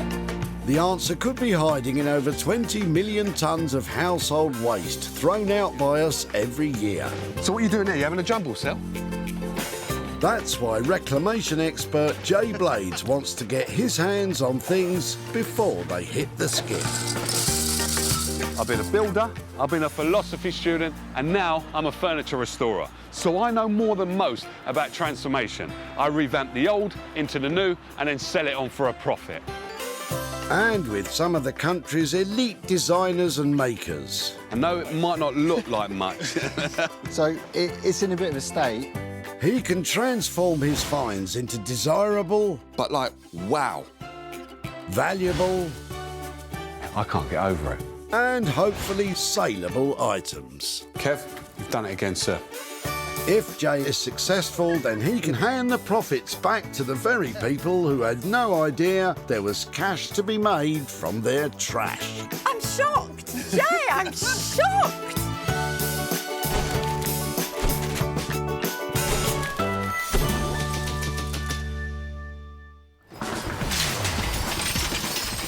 Welcome to Altrincham Recycling Centre, where the great and the good of the surrounding area bring their unwanted waste, loads of unloved loot and trunks full of trash. The cars are flowing, the rubbish is piling up. I don't even know why I'm talking to you. I've got to get to work. Jay's task today is simple. Find 3 things he can take, transform and sell on for a profit. Is that all you got? I thought he was going to bring back some goodies. The idea is you search for the goodies round here, Jay. That's why you've been granted special permission to rifle and rummage the rubbish. Just having a butcher's, if you don't mind. No, it's all good. Jay may well be having a butcher's in the wrong direction, as Rich has rolled up with a boot full of something shiny. Hello, how we doing? Hey, not bad, how are you? I'm very good, actually. Good. What are you doing with this? Obviously, throwing it away. I am throwing it away indeed, yeah. Why? Well, it's a fire pit. Yeah. That I received as a wedding gift. How long have you had it? You said it's a wedding gift. It was 9 years now. But Have I put you on the spot there? Yeah. Please don't ask me that. Don't ask me what date it was either. No, so yeah, it's just been lying there, and my wife's been saying, please do something with it, get rid of it, or sell it, or something. So here I am. I'll definitely take this off your hands if that's Excellent. all right with you. Well, yeah, it's nice to get a bit more life out of it. Yeah, you know, definitely will do. Well, sir. No problem at all. It's been a pleasure. Look forward to it. Yeah, look forward. Good luck with it all. No. Oh, hold on, there's a leg as well. There's a leg. It's fully functional. It's good. Right, if you stick I'll pop it there for you. Thank you. No worries at all. Take care. Thanks a lot. A metal fire pit has sparked Jay's interest. Well, Rich, what's he likely to do with that? I've got no ideas what he's going to do with it. It's going to be exciting to see. I'm just glad it's got a bit of use out of it, because it's a shame to throw these things away if someone can use them, so good luck. Look at this, stainless steel fire pit. That's nice. But stainless steel is notoriously difficult to work with. But I know just the artisan to take this to, who can turn this into a nice red-hot profit for me. Jay knows the perfect person to help this fire pit rise from the ashes. Kev Paxton worked as an industrial blacksmith for over 20 years before giving it up to pursue his passion of forging reclaimed metal into works of art. My job has now become an obsession. I'm one of these people that need to be doing something, you know, full on. It's not half measures, it's got to be full on. So you take a cold, hard piece of metal, you heat it up, and if you've got a bit of imagination, you can do whatever you want with that. You walk out the workshop at night, you close the doors, you can look back and you go, I like that. Kev's worked with some odd materials in his time. But will this fire pit leave him cold? With one item safely salvaged, Jay's still on the hunt for 2 more. The cars are flooding in, so there should be plenty to choose from. How we doing, mate? You all right? I'm very good, actually. Soon be lunchtime. Lunch might just have to wait. Ken's arrived with a car full that might just give you some food for thought. They look interesting. Look at that. Hello, how we doing? Hello. What's that? Sorry, my name's Jay. Hi. Right. I do. So what are these? Paraffin. Oh, I think I remember these. They used to have a glass on top? Yeah. And there's a ring there which actually carried I can't remember what it carried now, whether it's a burner or what. But right. Obviously that's the wick which is coming out of there and paraffin at the base there. And these were used as what? Lights? Yep. And you don't have the glass that goes on top, do you? Unfortunately not, no. Oh, that's a shame. But you've got 2 of these. Yeah. And then what's this one then? What is that? That's a heater of the same sort of vintage and period. So what I intend on doing with this is turning it into something, right, and then coming back and showing. As long as you don't mind me taking these away. They're fine. You're welcome to those. They're going in the tip anyway. No, they're not going to go in the tip now. Right, I'm having these actually, right. And I'd like to have that one as well. That's quite sure if you want. Quite cool. All right. Thank you. I would shake your hand, but my hands are a bit full. All right. Congratulations on your whatever they My are. purchase. All right. You Thanks take very care. much. Bye-bye. Bye. Jay has his second find. 2 old paraffin lamps and an electric heater. I bet Ken's surprised. I am a bit surprised. I mean, I might imagine some sort of table lamp. I have no idea what it's got to do with it, to be honest. I used to use these when I was younger. Enough of the nostalgia. Let's get back to business. I think I know just the person to take these to. Now, they might not be lamps anymore, but I'm sure they're going to turn us some nice profit. Is it wishful thinking that one of those lamps has a genie? Never mind, Jay has his very own creative wizard. Mark Haig uses his decades of engineering experience to create one-of-a-kind sculptures from second-hand materials. Although his true passion, robots. The thing I love about robots, I've always been a fan of science fiction and all those B movies when I was a kid and War of the Worlds and that kind of stuff, you know, it just took me to a different place. And robots seem to be very much a part of that. There's always a challenge. Every sculpture that I build has got a different challenge to it. So taking something that is broken and then making it into something that's desirable, that works for me. Mark might have to burn the midnight oil to make these desirable again.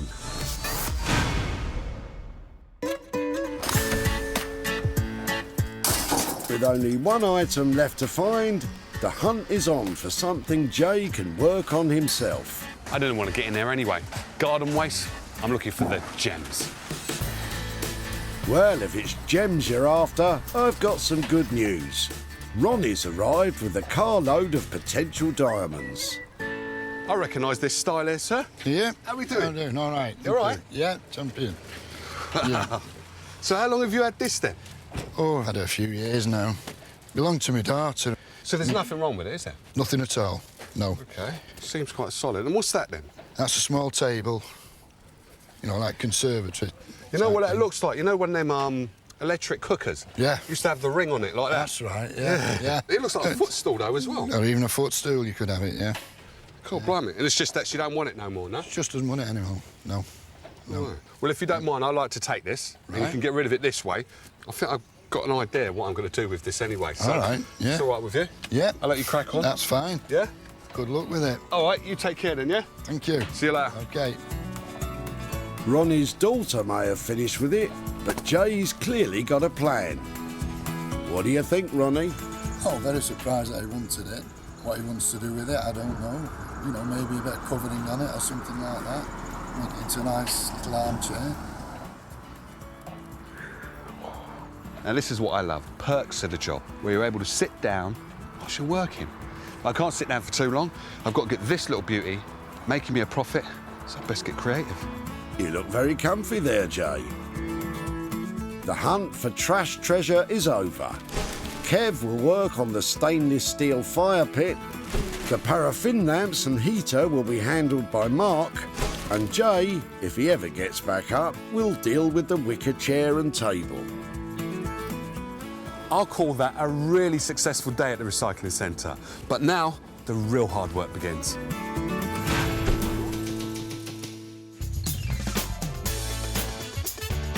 With the searching over, it's time for the hard work to begin. The stainless steel fire pit has arrived north of the border in the capable hands of Blacksmith Kev. So we've got a delivery from Jay. Looks pretty much like stainless steel fire pit. Modern's not really my style, so we'll maybe have to try and do something a wee bit quirky with it. Quirky sounds great, but perhaps Jay will have ideas of his own. Oh, it's Jay now. Hi Jay, how you doing, mate? How we doing, Kev? You all right? Yeah, I'm good. Good, thanks. So, did you get that fire pit that I sent up to you? Yeah, a big box arrived this morning, so yeah, I've got something. So the idea that I have is I was thinking to turn it into a fire pit with like flames coming out the side and acting as a guard. What do you think of that? I think maybe she would help Mother Nature here, maybe make a bird bath or something. A bird bath? I tell you what, you're getting me excited here. What's the type of budget we're looking at then? I think maybe 250 quid. Okay. Yeah. 250. Now look, I'm going to shake your hand. Maybe give me 300 just to be on the safe side. Oh, what you've moved up to, all right, 250 to 300. Yeah. But the only thing that I want is you've got to make sure it's got your flair on it. I'll do that. I'll put my wee quirky edge on it. It'll be punked up as ever. Cool. All right, that's a done deal. Sounds like a plan. Jay seemed to be quite happy, quite excited by what I've proposed to make a bird bath. It's stainless steel, which I've not really set up to do anything with stainless steel, so it could all go wrong. I may be down one of the supermarkets buying something that looks like a bird table and pretend I've made it. That's not quite the spirit of upcycling, Kev. Jay's agreed on a budget of between £250 and £300 for a punked-up bird bath, whatever that means. I suspect Britain's bird population won't know what to expect either.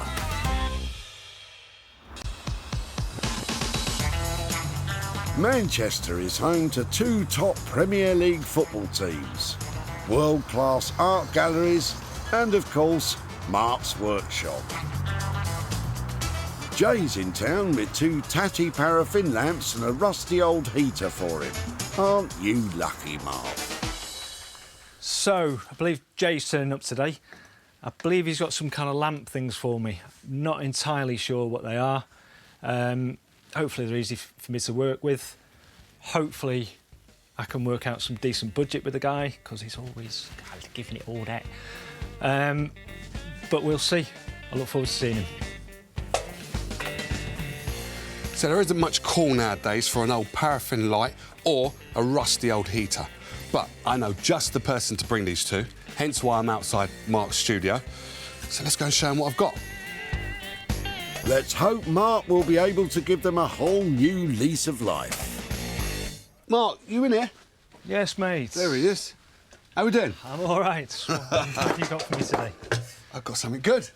Good. You must remember these, though, eh? Yeah. When I was young, you used to have a glass bit on top of there. Yeah. I didn't recognise it for a minute without the glass bit, but yeah, I do remember them. You didn't bring your brasso down, would you? No, I didn't bring no brass cleaner, no. Because they're a bit of a mess at the minute, but they look nice. They look nice. And then this little heater. It is, yeah, but it's also, it's like imagine a robot having this on top of its head as like a satellite dish. Sort of Art Deco, kind of 1950s B-movie feel to it. It is. And I'll be able to replace this with a light fitting.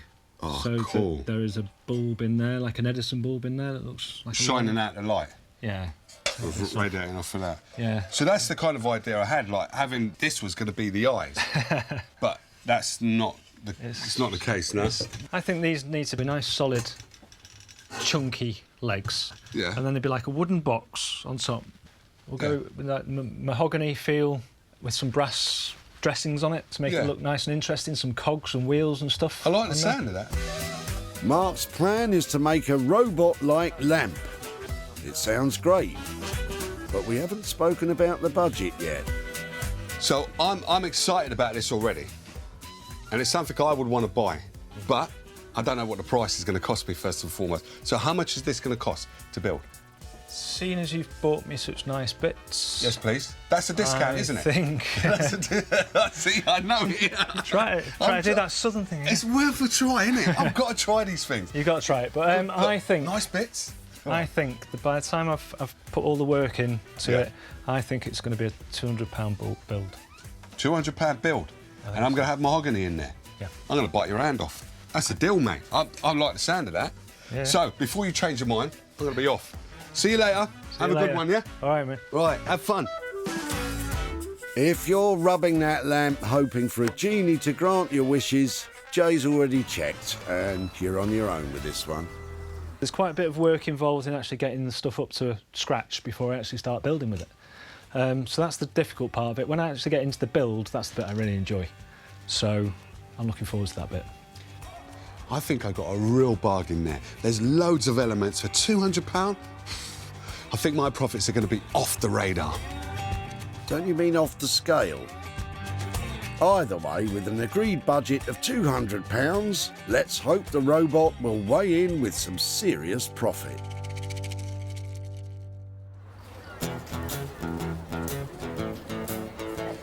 In Wolverhampton, it's time for Jay to get his own sleeves rolled up and start work on the old wicker table and chair.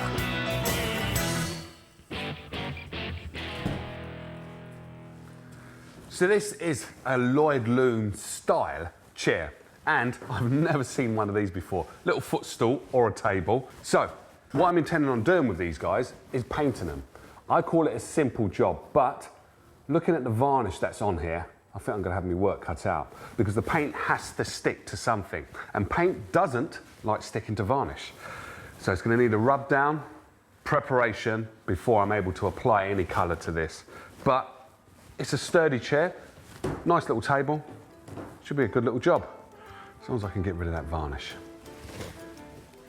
This wicker chair and table are similar in design to Lloyd Loom furniture, The significant difference is Lloyd Loom was actually made from woven craft paper. So now it's all about sanding. And on here, I don't know what varnish they've used. It could be something quite toxic. So I always use a dust mask just to stop that getting into the lungs. The other thing that I use, which is vitally important, is my sandpaper. So I've got a sanding pad, and what this does is it folds and moulds to the contours of wherever I want to sand. And all I want to do is a little bit like that, just so the paint has something to grip onto. So enough with the talking, let's get on sanding.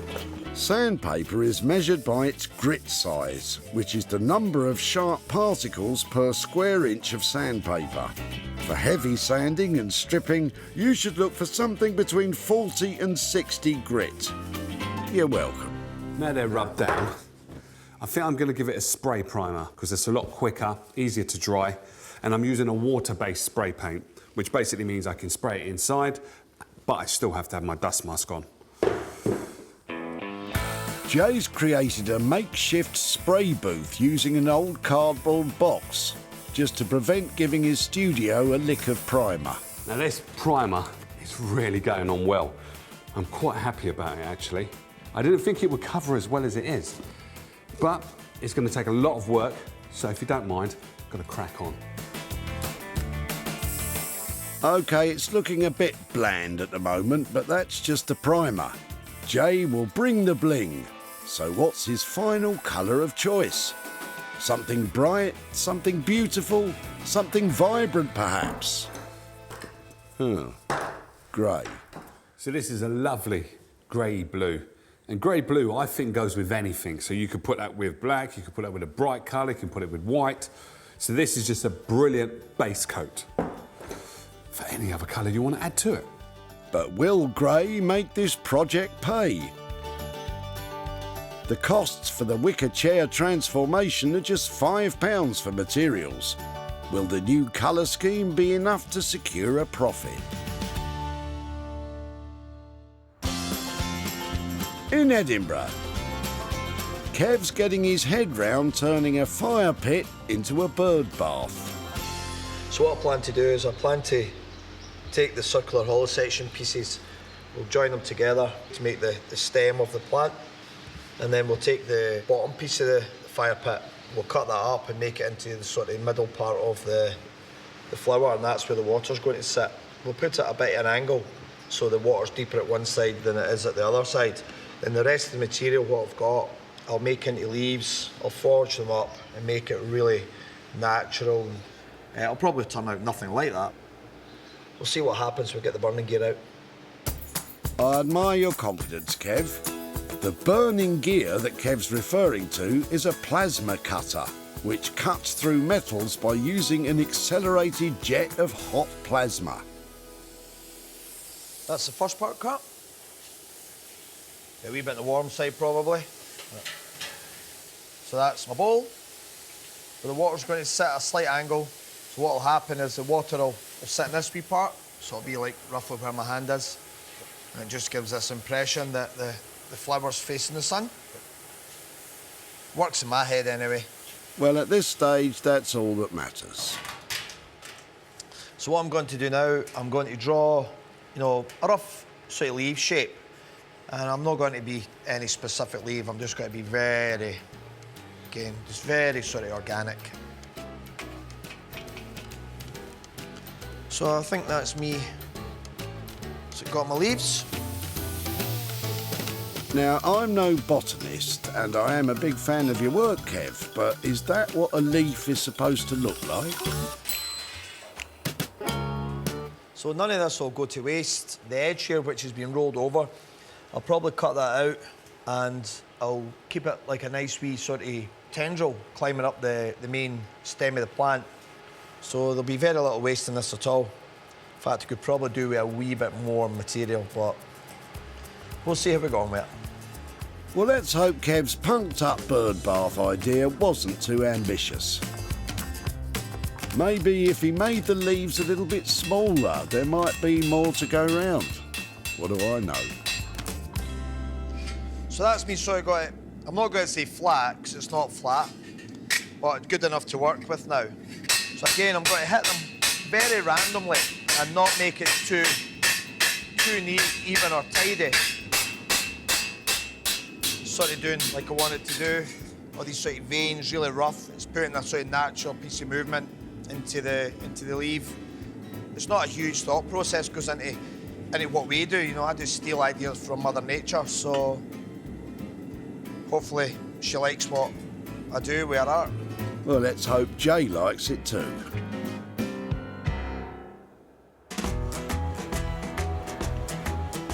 With work well underway on the bird bath in his workshop in Manchester, Mark has the 2 paraffin lamps and the old electric heater that Jay left.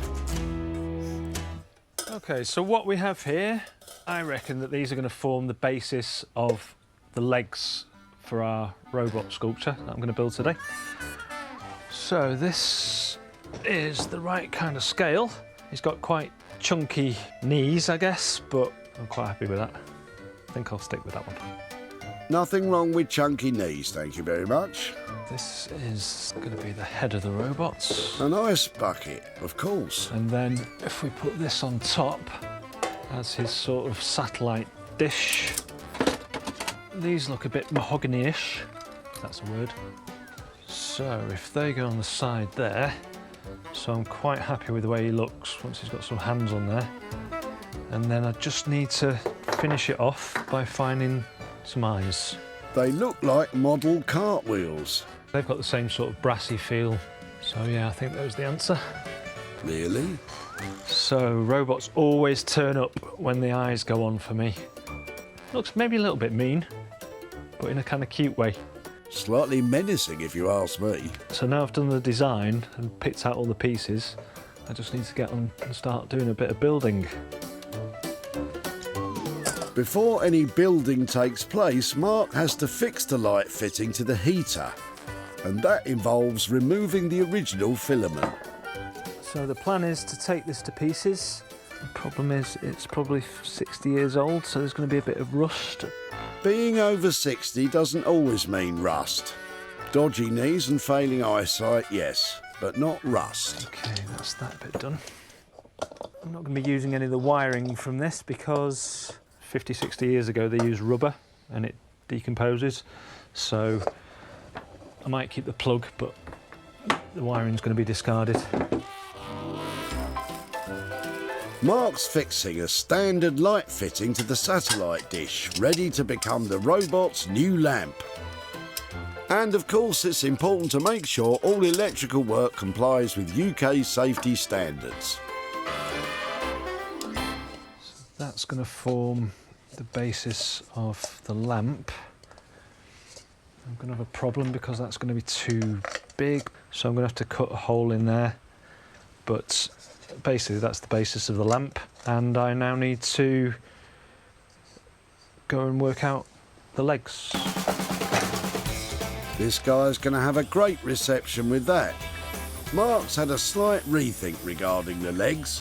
What's the plan now then? I decided that he was a little bit too squat for my liking, so I've just found these 2 pots that are silver in colour that will come up with the colour of the head. So, with the head, with this satellite dish, and with some arms, I'm really happy with the proportions of this. He just needs some dressings to make him look nice, and he's going to be a really nice piece. But will Jay be bowled over by him?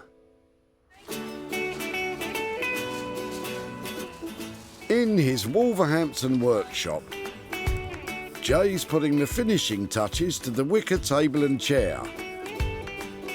Before, this wicker duo were dull and destined for the dump.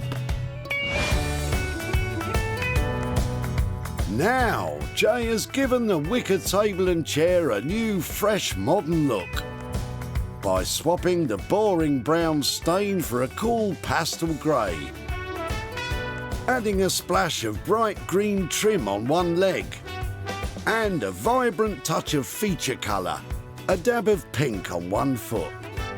This chair and table combo are ready to grace any contemporary conservatory. I'm happy with these guys. They used to be an old kind of 70s brown, and what I've done is I've turned them into something modern, so giving them a contemporary, cool, kind of grey blue look. But of course, I have to add my colour. So I've got green in there and I've got pink, just for the J touch. When Jay caught up with Ronnie, he was doing a good deed for his daughter. Belonged to my daughter and she's having a bit of a clear out. Jay reminisced for a bygone era. You know what that looks like? You know one of them electric cookers? Yeah. Used to have the ring on it like that. That's right, yeah. And he was keen to take a chance. Well, if you don't mind, I'd like to take this. Not at all, no. And that turned out to be a good decision. Jay soon had the wicker furniture for sale online, and it wasn't long before it was winging its way to the home of a private buyer. Jay's returned to Altrincham to show Ronnie what became of his daughter's table and chair, and to hand over some cash. How are you doing, Ron? How you doing, mate? You all right? How are you? I'm very good, actually. Nice to see you. Likewise. So do you remember those bits and bobs you brought down to me? Well, they weren't actually bits and bobs. It was a lovely kind of like garden conservatory chair. Wicker table, and a table as well to go. I thought it was a footstool. Footstool. It was my daughter's. She'd no more use for it. She's moved out of, so she said, just get rid of it. We didn't need it. You'd be pleased to know that it was a project that I took on myself. What I turned it into was... Yeah, and there it is. Brilliant, yeah. So basically, it's got this lovely grey kind of blue all over. Yeah. And then you've got the green. Ah, lovely, lovely. It doesn't half alter it. It does, doesn't it? It does alter it, doesn't it? And don't forget me pink sock. And your pink socks. I'm quite proud of that. Yeah, yeah. Ron. Matches your trainers. It does, actually. But I'm pleased to tell you, I was able to sell it, and I've got for you £70 profit, sir. You're joking? No, I'm not. This is real. Look at that. That's all yours. Thank you very much. All right. Believe it's all right, isn't it? That's brilliant. Thank you. So what are you going to do with it then? Well, as it was my daughter's... Right, yeah. It'll probably be going towards something for her. Oh, that's nice. You know, I'll pass it on to her and... oh, bless. See what she wants to spend it on. See, that's a true dad. I like that. Yeah. Well, Ron... Thank you very it's much. Been a pleasure, mate. That is brilliant. Will you take care? Thank you very much. All right. Thank you. Ronnie had a point about those trainers. They're definitely distinctive. Ron loved the transformation I did to the set. Also, he liked the pink sock that I put on there. Now, what he was doing was his daddy duties by getting rid of the rubbish for his daughter. Now, he's given her back £70 profit, and that's a true dad. Jay spent just £5 on materials for the old wicker furniture. He managed to sell it for £75, which left a profit of £70 for Ronnie to hand over to his daughter. I wonder if she'd be tempted to buy some bright pink trainers.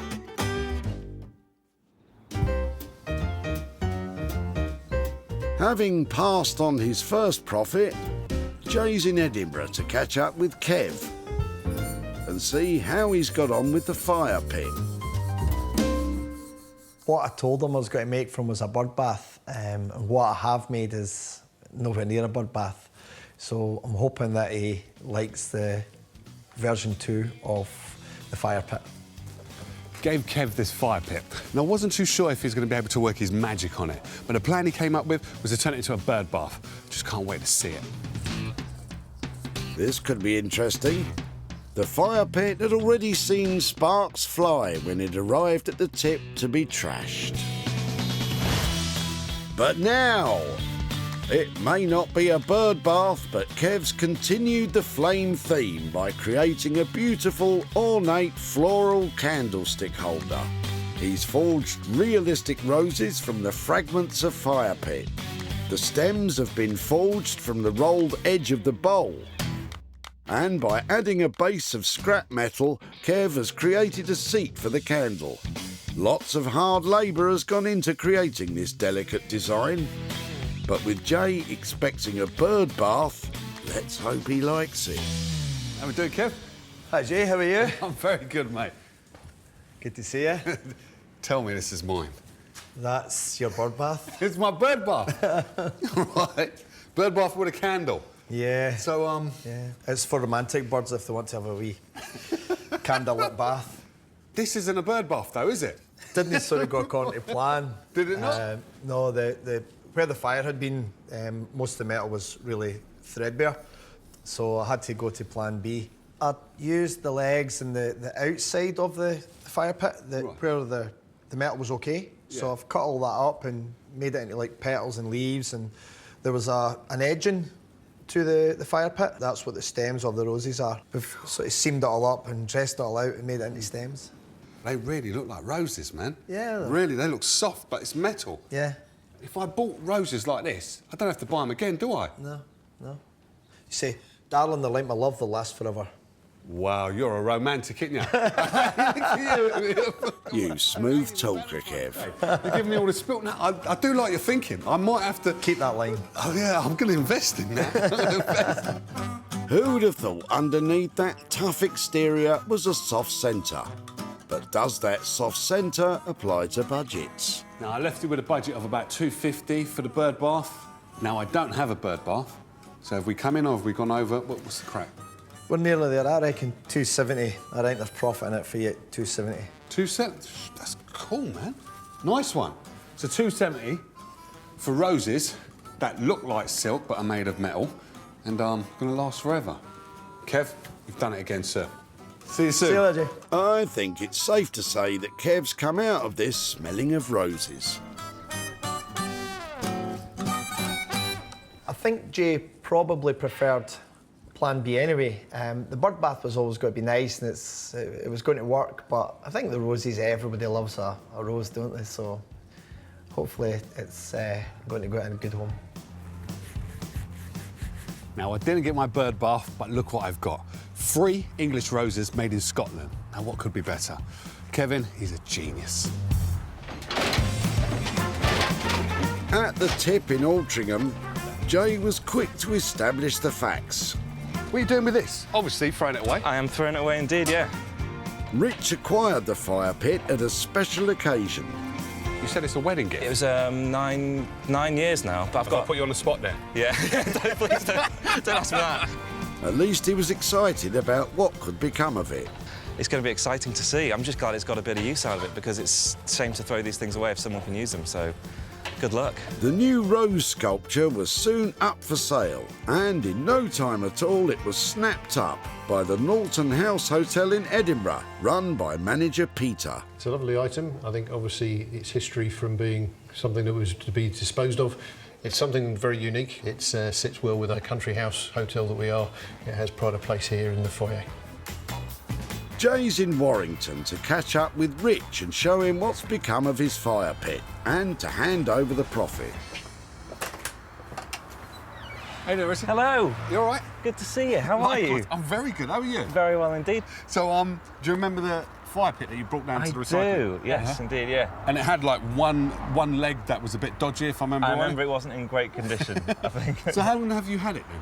I can't remember exactly, but it's about 8 years or something like that. OK. So I took it to a guy called Kev up in Edinburgh. OK. And what he did to it was he turned it into a candle holder. What? That can't be the same thing. Yeah, that's your fire pit. Oh my What do you think? goodness. I love it. I want it back. Well, you can't have it back because someone's bought that. Oh, really? And I have for you yeah. £30 profit, wow. sir. Superb. Is that all right? That's unbelievable. So what are you going to do with the money? Well, I think I'll give it to...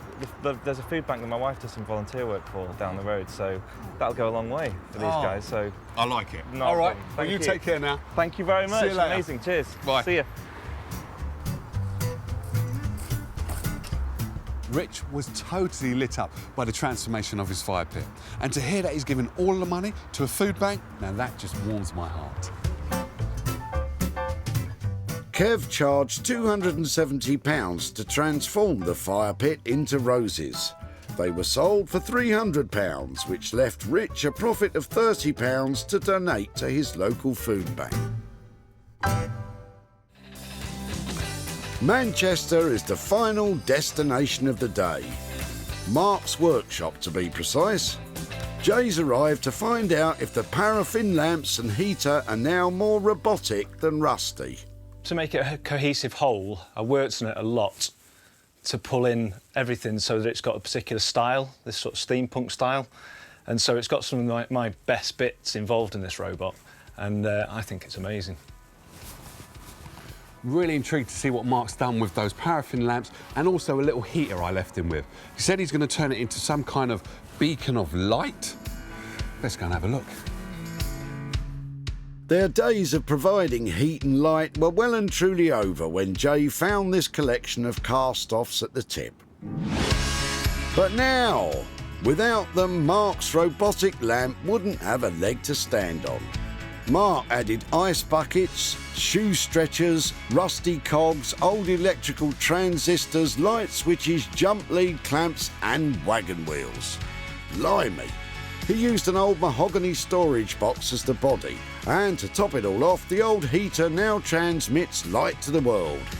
Mark was aiming for eye-catching, but will Jay be charmed by its robotic good looks? How you doing, Mark? I'm good, thank you, sir. How are you? I'm very good. Even better for seeing this now. Wow. I weren't expecting that. You gave me the light, like the radar, that you said you was going to have. Switch, turn the switch on and off. Oh, quality. 1960s, that's out of the house I'm just renovating. Oh, man. So it's like a proper light? Proper light, And 1960s. it works. And these are the lamps, aren't they? They are, yeah. I decided not to polish them up because it's kind of like a bit of a rusty kind of feel to it, isn't it? Yeah, it is. And you've got the wood in there as well. And the wood. I promised you a bit of mahogany. Yeah, you did as well. Nice one. And tell me, what is this? I swear that's a brake disc. It is a brake disc. And there's a cog there, and that cog is from a place called Hotspur Press in Manchester. And the Beano and the Dandy were printed there in the 1960s. Cool. So it's got a lot of sort of provenance to this, to some of the pieces on this. Yeah. Mark gives all his robots names, and this guy is called Chunk. But is Chunk within the budget? Why did we do on a budget? I came in on budget. We said 200 quid. You come in? Came in. Quality, sir. Yeah, nice one. As always, you've smashed it again, mate. Thank you, pal. Thank you. See you now. Brilliant. Chunk's clearly charmed Jay, but will he find a new home? So I thought Jay'd love it, and I suppose the pressure's now on him to go and see if he can find a buyer for it. I shouldn't struggle, I don't think.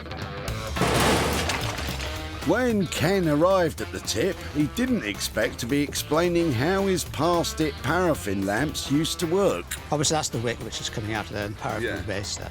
And these were used as what, lights? Yep, yep. Jay was keen to prevent them from reaching the skip. As long as you don't mind me taking these away. Fine, you're welcome to those. They're going in the tip anyway. No, they're not going to go in the tip now. Right, I'm having these, actually. Right. Which was a big surprise for Ken. I am a bit surprised. I mean, I might imagine some sort of table lamp. I have no idea what he's going to do with it, to be honest. It is sort of a table lamp, but just not as you and I would know it, Ken. Jay did manage to make a sale, and Chunk was soon on his way to vintage store 6th Link in Ludlow, owned by River. I think the craftsmanship that's gone into Chunk is absolutely fantastic. I love how the designers picked up items that we in the antiques world would throw away and created such a fantastic item. Keen to share the good news, Jay's on his way to knock on Ken's door in Altrincham to show him what became of his lamps and heater and to hand over the profit. Hello, Ken. Hi, Jay. How you doing? I'm fine, thanks. Hi. You all right? Yeah, fine, thank you. You seem a bit surprised. I'm a bit surprised to see you. Well, I've come to show you something. Yeah, all right. Yeah. So, how long did you have the heater for, and also the paraffin lamp? 30, 40 years. 34 years? Yeah. Oh. And where was you using it? Well, we're using them in a cottage that we have in Wales, which has been in the family for a long time. So they were the source of lighting before the electricity arrived. Well, I was able to do something with them. Oh. And, yeah, don't sound surprised. We can do this. And I took it to a guy called Mark. Yeah. And what he turned your lamps into a robot. Oh, right. Does that make sense now? You must remember those. That's crazy. Yeah. I don't know what you do with it, but... Well, you use it as a light, You man. could make it walk, you know. You could make it walk. I'm glad you smiled at that, because I like it as well. And what I like even more is we was able to sell it. You're joking. Yeah, not joking. Really. And I have for you... God. £60 profit. Wow. For you. What are you going to do with that? I'd probably go out for a meal or something. Oh, by yourself? No. I might take the wife. Oh, I thought you was going to get some company. I thought you wanted me to come along. She might come. No, what? I'll go and ask. All right, that's good on you, Ken. Right, thanks for your mention. Thank you. All right, you take care. A few brownie points on the way there, Ken. Chunk the robot made Ken smile like he was a child again. And also, when I gave him the £60 profit, that made him even happier. He's going to be taking the missus out for a meal. No chance for me, but better luck next time. The cost of creating Chunk the robot was £200. Jay managed to sell him for £260, leaving Ken with £60 profit to treat his wife to dinner. Jay salvaged 3 items from the tip. The old paraffin lamps and heater have taken on a life of their own. The fire pit turned all floral, and the wicker furniture has been given a whole new lease of life. I saw potential in 3 tied items at the tip, and Mark and Kev pulled out all the stops to make them shine again. We even managed to make some money for nothing along the way.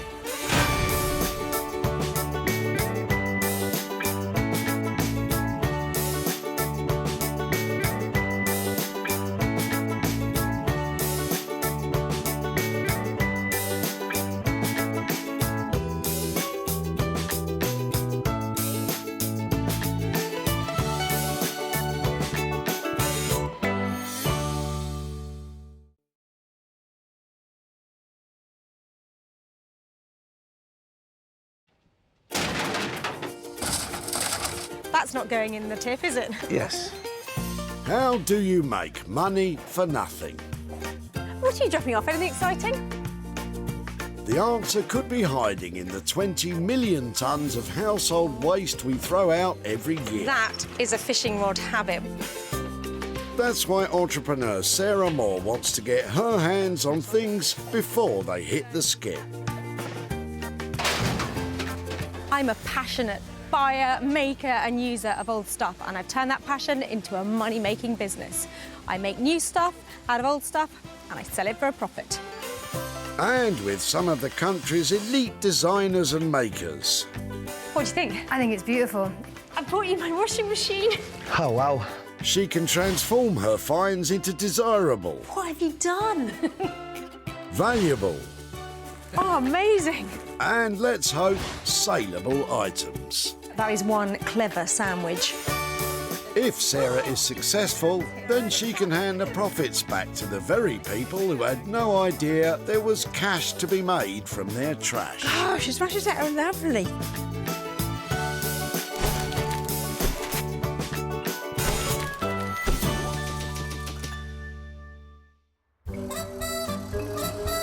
Trash transformation is no picnic for teddy bears or Sarah. You've got a car full there.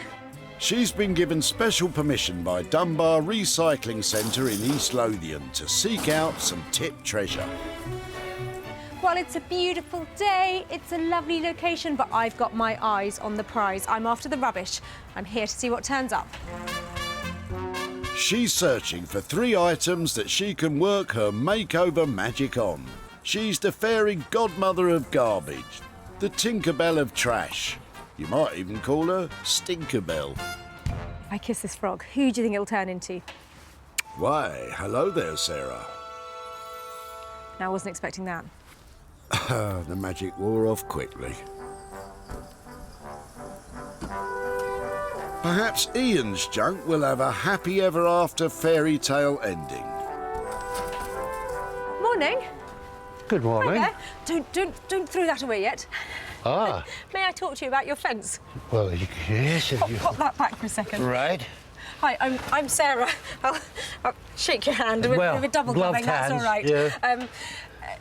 what are you doing with the fence and why is it This is here? a friend's fence, and it's been up for years, and it's far too small. Right. So, Bigger one going in. so they're This getting one, a new fence? They've got it.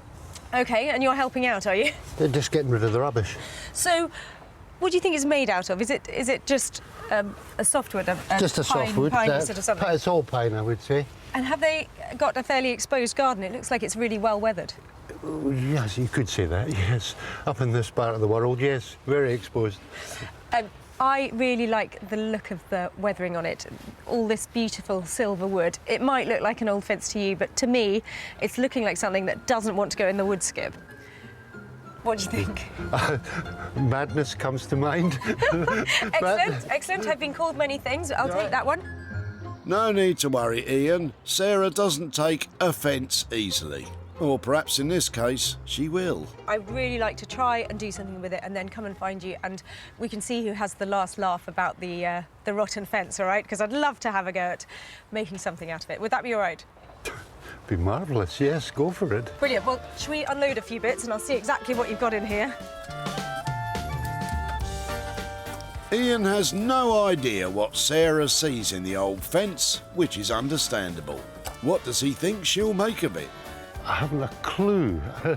So, yeah, I'll be very surprised if you can make something out of that that doesn't look like a fence.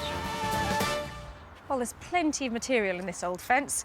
Some of it is a little worse for wear, though, and that will be difficult to work with. But there's lots of character, and you'll just be picking out all the details in this that are good and trying to make the most of them. But I think there's enough material here to be looking at a little bit of profit. Let's meet the maker Sarah has picked to turn this from trash into cash. Norman Wilkinson is a self-taught furniture maker with more years of experience than he cares to mention, making handcrafted, bespoke items that stand the test of time. I'm self-taught, never been to college, never took woodwork at school, so over the years I've just taught myself. We started making a few pieces and it just took off, so it was the best thing I ever did. He loves what he does and he likes a joke too. If I actually told you how long I've been doing this, it'd give away my age. I think I'm still 21. Oh, Norman. Don't worry, folks. His carpentry skills are better than his jokes. They'll need to be with this lot. Ever the eagle-eyed entrepreneur, Sarah's not after any old rubbish. It has to be the right kind of rubbish. Something she can turn a profit on. Plastic bags, cardboard, garden waste. Somebody's going to have something good in a minute. Are there any garbage goodies in the back of Jonathan's motor? Hi there. Hi. What's in the box? Some Demi Johns. Have you been brewing? We've just finished. Have you? What did you make? Some terrible wine. Was it really awful? It was really awful. What flavour did you go for? I think it was elderberry. Elderberry. OK, yeah, actually, I can relate to that. I don't like elderberries. They have an acquired taste, don't they? But these look in near mint condition. I know. I keep them clean. They're a family heirloom. They are. Really? Yeah, Were they your parents? My or... father's, yeah. Was his wine awful as well? Yeah, it was, yeah. Home brewing's heyday was the 1970s, but it's on the rise again. The great British public love DIY. Brew it yourself. You can't be throwing these away. They look fantastic. Why, do you want them? Definitely want them. I definitely want them. Not to make wine, because I think I might have a shocking tale to tell if I had a go as well. If I could take those off your hands. You certainly could. Excellent. Thank you so much. You're welcome. See you soon. Does Jonathan have any idea what will become of the Demi Johns? I will be very surprised if she does anything other than make wine with them. So the gauntlet's been thrown down. I've got to make something better out of these than elderberry wine. That can't be that difficult, can it? Not when you've got a crack team of crafty types to lend a helping hand. Guy Trench takes vintage household items, memorabilia or plain old junk and transforms it into unique and offbeat lighting. I think my job really is the best job in the world. Not only do I love doing it, but it's different every single day. And it's preserving history, you know, keeping those old things going in another disguise. That ticks my box big time. Prepare your box for a right good ticking, Guy, because Sarah's got just the thing for you. Sarah salvaged 2 items for her artisans. Will John have a little something special in his boot for her? And I'm going to guess you. Oh, you are! I thought you might have something interesting. Hi. How do you do? I'm Sarah. I'm John. John, hi there. John, what is that? It's an Indian table. It was my mother-in-law's. It was given to her by her then fiancé as an engagement present at the end of the Second World War. And unfortunately, it's been through a fire, as you can see. How did that happen? We had a serious house fire some years ago. My word, are all safe? All safe, but a lot of damage. Well, that definitely has some history about it. And so that's the That's the stand for it. So There's they nothing open wrong up, with the don't stand, they? apart from the hinges gone. So how old do you think it is? Mid-40s. Beautifully carved. And that's all hand carved, isn't it? You can see by how beautifully different each flower is. Well, that is beautiful. May I have a closer look at the stand? Please do. Brilliant. So I pop it down. They open out, don't they, Yes. into a ring? Indeed. Detail on it is just It's lovely. beautiful. Yeah. It really is. It has been a treasured piece, I must admit. And have you used it since the fire or not? No. It's been stored away waiting to do something with it. Well, I think those panels on there are just beautiful. The fact that it's hand carved and the detail in it, it would have been a really fine thing as a present, wouldn't it? A lovely it was. gift. It's gorgeous. In its prime, it was very good, very useful. May I take it away? Please do. And may I come and find you? Yes. If I can do something with it, because I think it's be really interesting to work on. Sarah's got herself a real piece of trash treasure. Is John happy she saved it? I'm pleased that Sarah's taking it, but what she's going to do with it, I have no idea. Well, this is a sweet table, and it would have been a really lovely piece had it not been damaged. But then it wouldn't end up here. So I'm really looking forward to getting stuck into this one, sending it off in the right direction. The only way is upcycle for the 3 items Sarah's salvaged. She's picked Norman to work on the old fencing and Guy to transform the demijohns, while she will try to make the table into something saleable. Well, I've been talking garbage all day, but now's the time to put my money where my mouth is.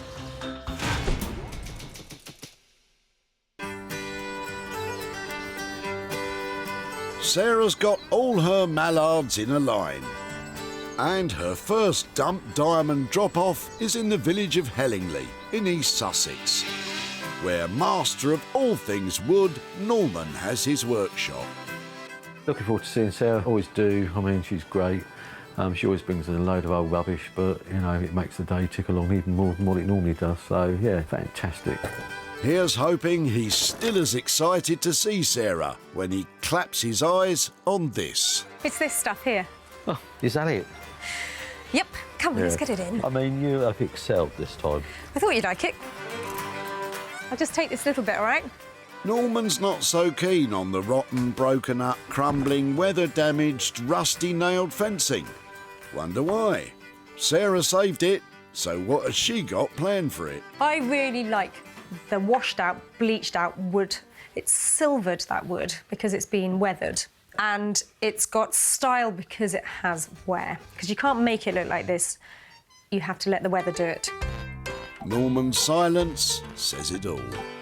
Do you want me to wow you with my fantastic idea I've got for a first? I was going to say, you've never done it before.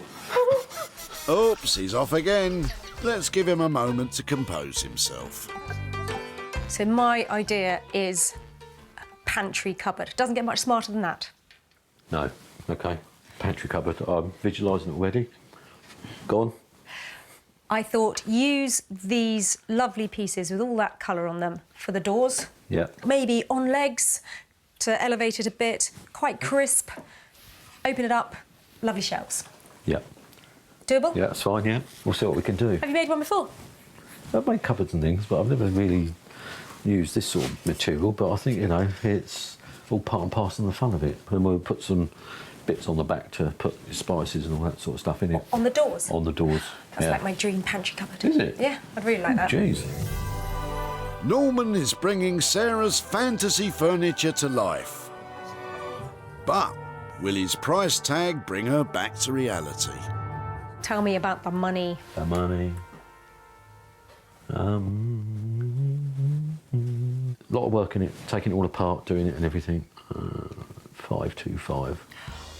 I was thinking it was going to be high fours, 525. I'm going to say brilliant. Go We're for close. it. Yeah, that's fine. Yeah. Bye. The hand is shook, the deal is done. It's over to Norman now. I think we've got to take it all apart, add some other materials into it, we're going to have to. And I think actually going to look quite smart. So I think, you know, once we get into it and decide where we're going, it's going to be a good project. So, yeah, it might look rubbish now, but I'm hoping we're going to turn it into that magic word gold. A golden cupboard, wow! Norman has £525 in the dark arts of the alchemist to turn the old fence into a pantry cupboard of purest gold. Or perhaps I've misunderstood that last bit. Our next destination on this upcycling adventure is Woodham Mortimer in Essex, home to light maker par excellence, Guy. Sarah's picked the 2 demijohns that were in the best condition to bring to Guy. I can't wait to see what Sarah's got today for us. Hopefully it's something interesting. She's pretty imaginative, so I think it will be a bit different. About that bit different thing, Guy. Not this time, I'm afraid. Sarah has brought demijohns to Guy before. A decision which proved to be both creatively and financially rewarding. Hi there. Hi, Sarah. How are you? I'm really well. How are you? Nice very, to see very you. well indeed. Standard Guy Trench issue, demijohn lighting. Right. Okay. Yeah. I think we could do something with those. I know you've worked on them before. I still like them. I still think they're so classic that they are appealing. Have you had enough of them yet, or have you got... No, I think that it's such a simple design. We've done hanging lights out of them for you. And this time you would like... Table lamp? Table lamps. Yeah, I think, so I was wondering about, I've got this thing at the moment about rainbows. I was wondering about doing a rainbow of resin in them, but I don't know how it works with expansion and if you can do it in something like this. We break an awful lot of glasses. We're putting a lot of heat into this because it's resins which will heat up. It may work. I've seen somebody who's put paint. I don't know how they've done it, but they sort of put paint in, splatters, chuck it around, and it was absolutely really beautiful. It was on a sort of big French wine bottle. Okay. I mean, I've never tried it. I mean, it could be a little rubbish, but it might come out well. I don't know. I really like that idea. A bit of Jackson Pollock going on the inside. Yeah. It would be a laugh, wouldn't it? Well, we can certainly give it a go. I've no idea what it'll look like. I think it's a pretty specialist job to get it looking absolutely fantastic, and there's only a few people I know who can do it really well. But I'm prepared to give it a go and see what we can come up with. This pair aren't playing it safe. Let's hope it's worth the risk. So how much do you think that's going to be to get that all singing, all dancing, a pair of those? What are we looking at? I think we could probably do those for... I'm not sure about the painting side of things yet, but... You'll be fine. I think about £165 each would be about the right sort of money we could do it for. OK, well, that sounds great. I reckon I've got a bit of margin. A pair of them, I'm going to make a return on that. So, excellent. Well, good luck with the painting. Thank you very much indeed, Sarah. Lovely. See you soon. Sarah and Guy have made money with demijohns before, but with the painting idea, it could all go horribly wrong.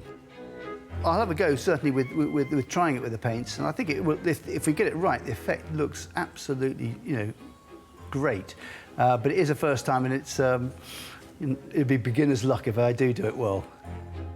And with that morale-boosting summation from Guy, let's hope Sarah's happy with the results of her £330 investment.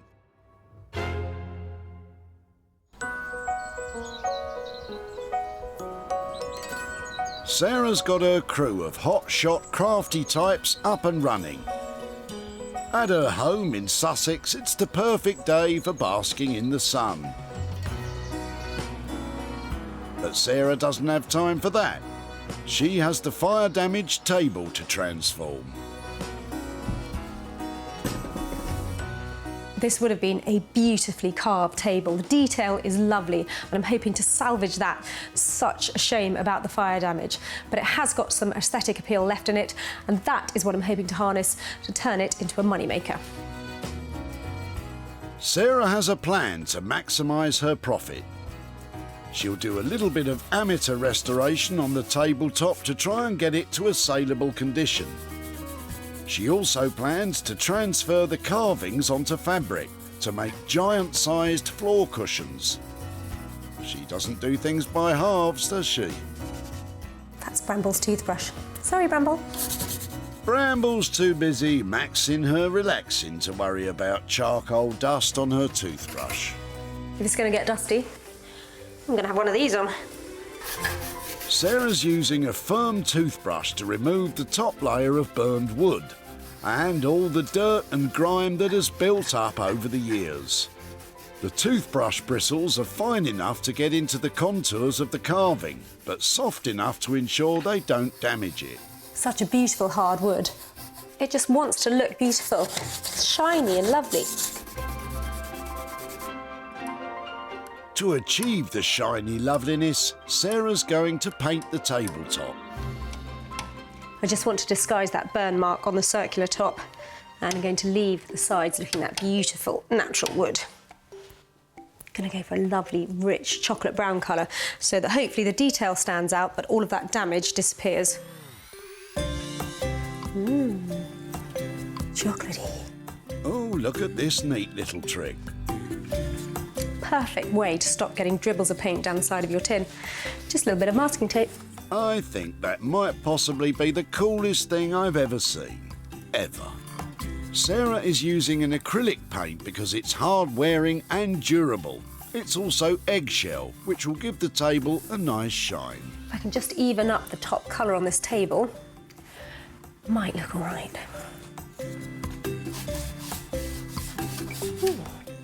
Can hardly tell where the burnt bit is. With the tabletop spruced up, Sarah's taking pictures of the table to send to a printer who will transfer the images onto fabric for her giant-sized floor cushions. Nice. Might be lovely. Sarah's certainly going big with this project. Here's hoping the £68 she's laying out on materials is money well spent. In his East Sussex workshop, Norman is facing the daunting challenge of making the weather-beaten fencing into the focal point of a pantry cupboard. What has she done to me? I want to cry. Oh, Norman. He loves it, really. Sarah liked the aged, silvery look of the wood, which Norman will reclaim and use for the cupboard doors. I'm sure when we finished it'll be fantastic. So let's get the hammer and start knocking it apart and see where we go. It's just going to be a tedious job just now taking all of them apart, but it's what we got to do. Tedious? Yes, but this rubbish dump transformation business can't be all glamour, you know.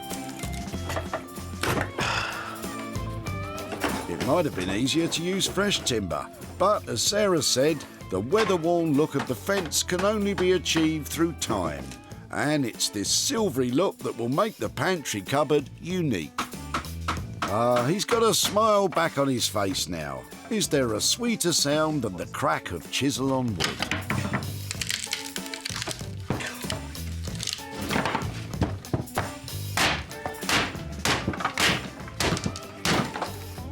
That's what we love. Using second-hand materials, it's a great joy because I love the timber, I love the finishing of it. There's no point getting up in the morning and doing something you don't like. Hey, fantastic, last one. I think the worst is over. Preparation-wise, it's the last one, but Norman's far from done. With the slats removed, he now has to make sure there are no rusty old nails sticking out. I'm going to be dreaming this tonight, aren't I? We'll try and get out what we can, but if we can't, then they'll stay and I'll bash the heads off. That'll be all part of the look. I think Norman might be confusing rustic with rusty. Hey, fantastic. There we go. Happy days. It's been 2 hours of bashing and pulling, but finally Norman has his timber ready to use. What exactly is he going to do with it? Right, we've done the painstaking bit of getting all the nails and getting the timbers done. Right, now we've got a piece of MDF, because that's what we're going to stick them onto. Then we go like that, and then we just keep going down, as we call herringbone. And then I think it'll look really, really cool. And as the cool stuff is about to begin, we need to leave Norman to it. In the Essex countryside, Guy is about to begin the demijohn to table lamp transformation. Sarah wanted a rainbow type effect, so Guy will paint the inside of the glass jars using a new technique.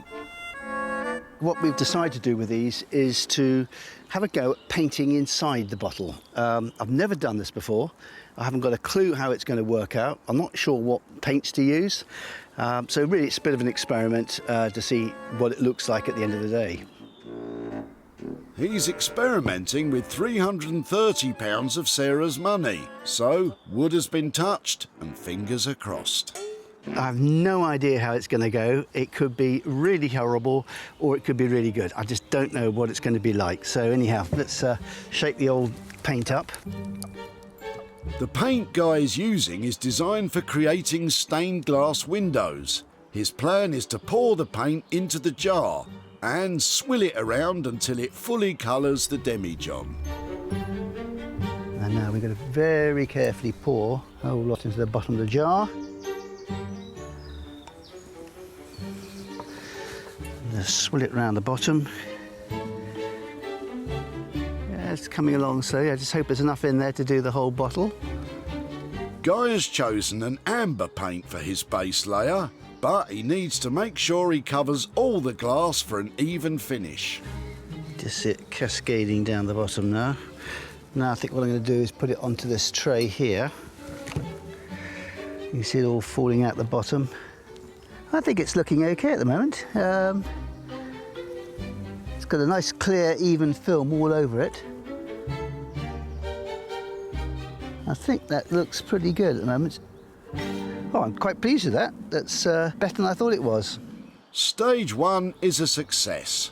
For stage 2, Guy wants to create a splatter effect with black paint. To do this, he's come up with a homemade gizmo, a paintbrush stuck on a drill. Ingenious. Just trying to get not the paint on the actual jar itself, so.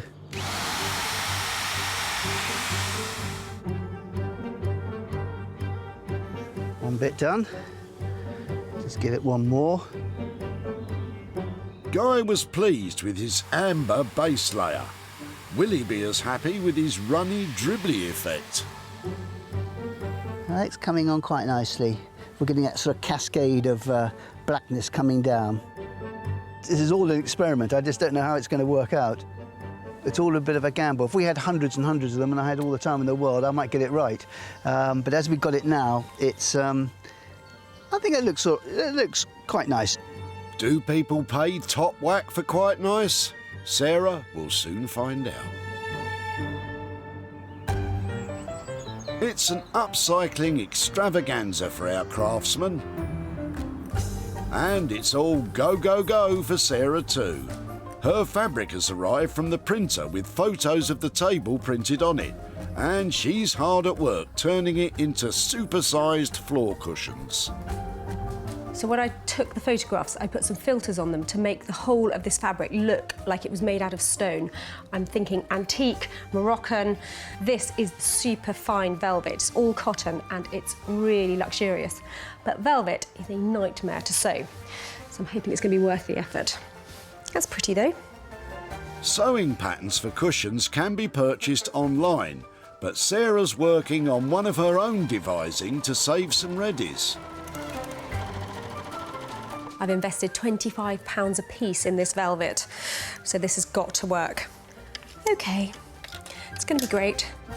There's only one way to tell: get them stitched and get them stuffed. I've never seen anything like this before. I hope other people like them. Badly burned in a fire, the table's glory days were long gone. Will it be born again like the proverbial phoenix from the flames? Sarah has produced 3 items of upcycling excellence.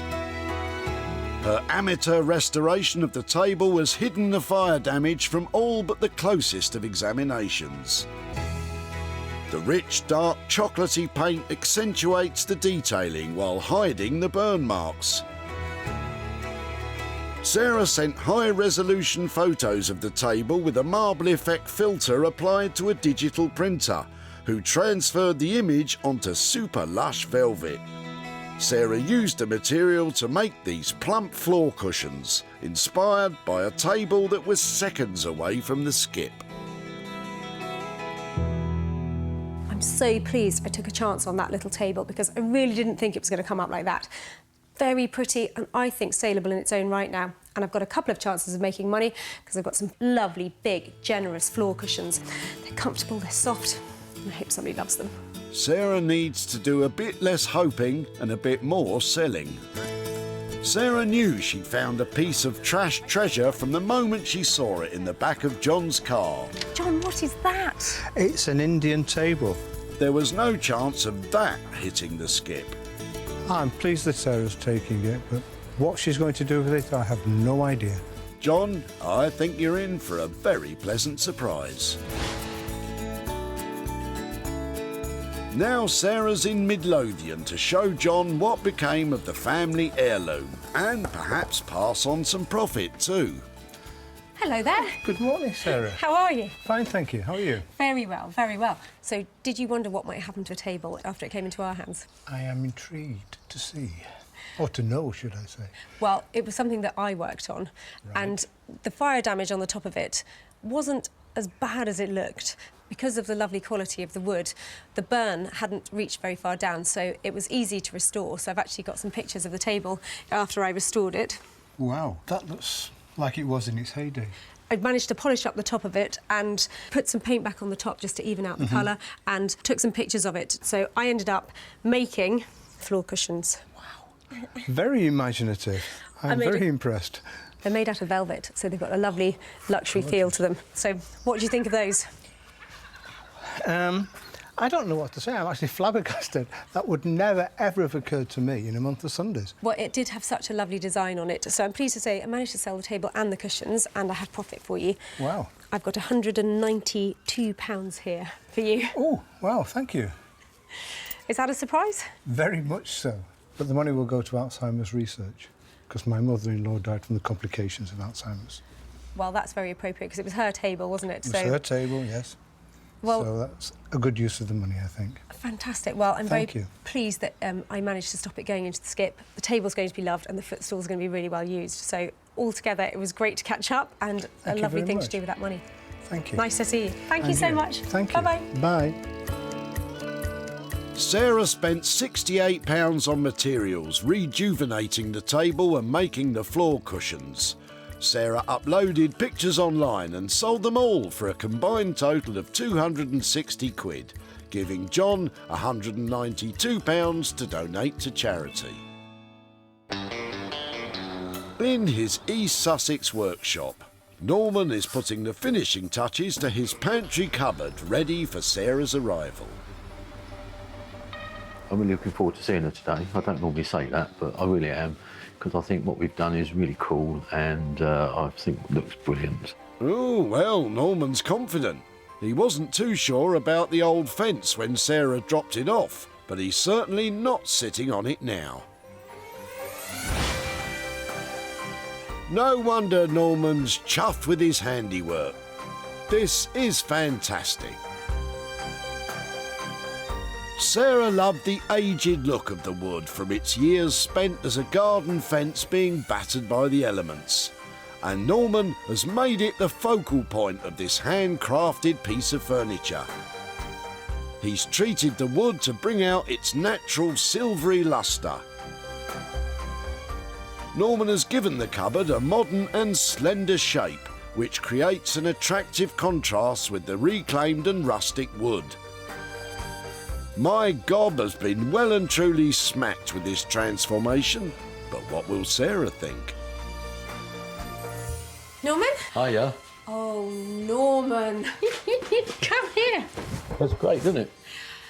It looks amazing. Yeah, I'm really pleased with this one.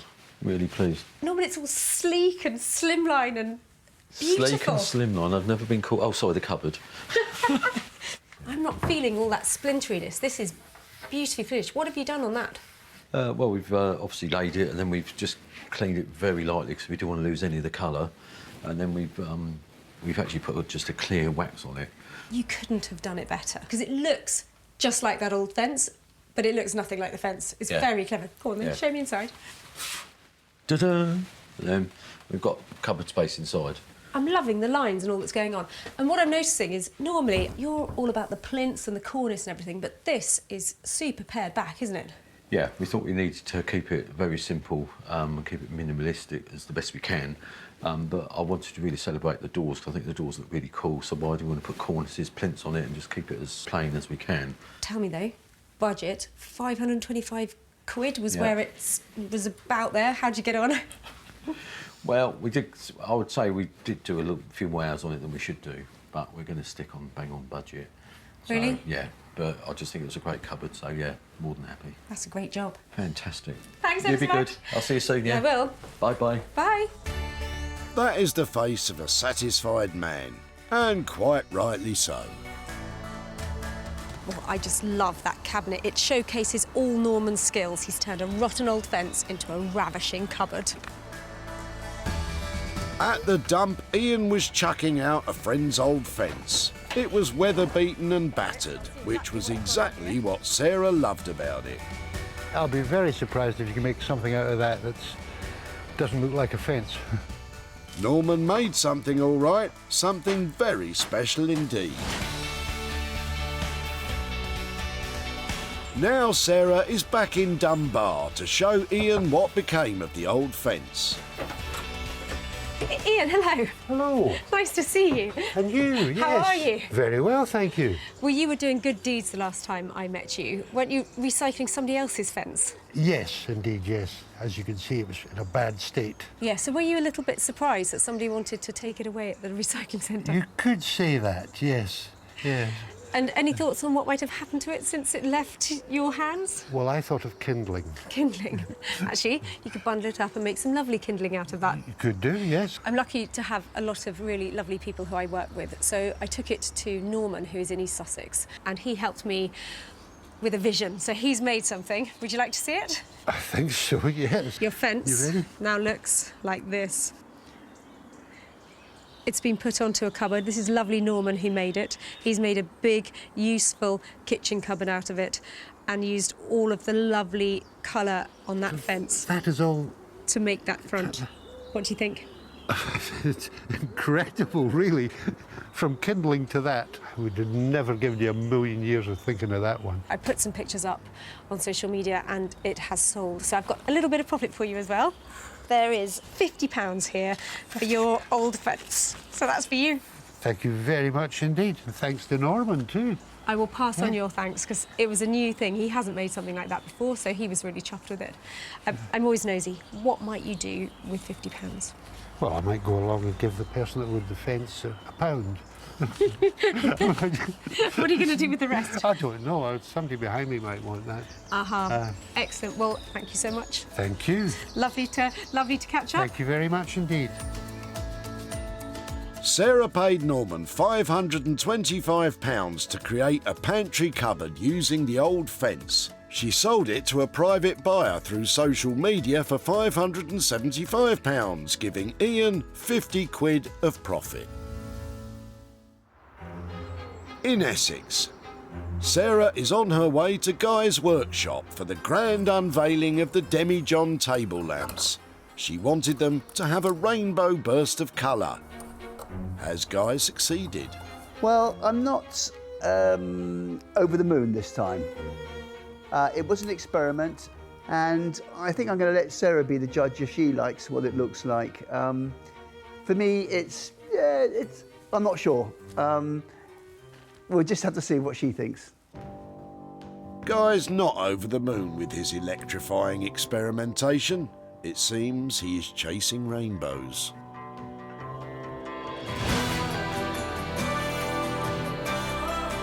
They may not be the burst of vibrant colour Sarah's expecting.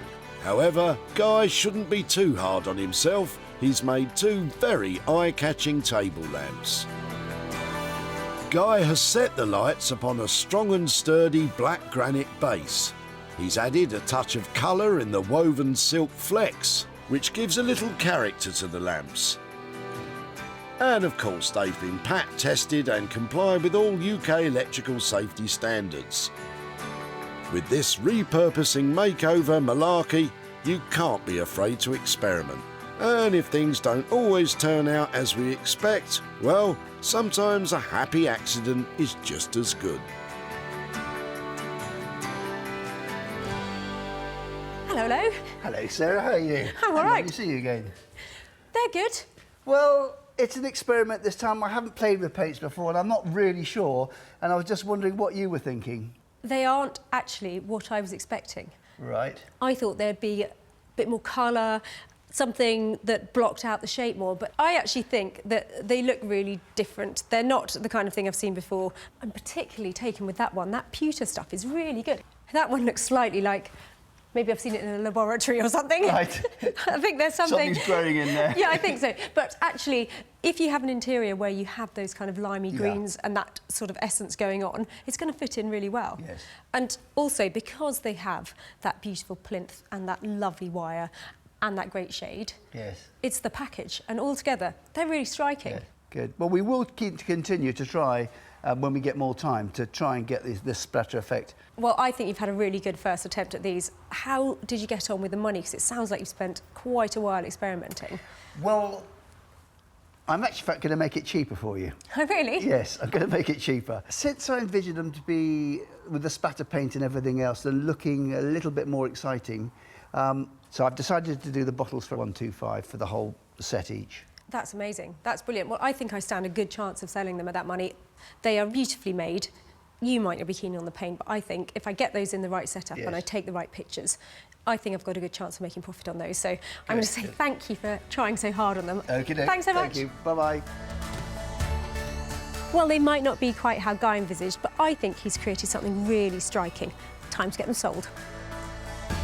At the tip, Sarah discovered garbage goodies in the back of Jonathan's motor. What's in the box?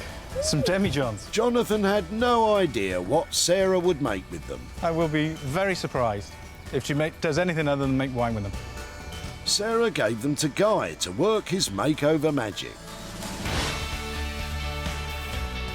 And while Guy was unsure of his creation, Sarah had no trouble selling them to Jonathan, who bought both lamps to sell in his luxury furnishing shop, Barnbury in Cheltenham.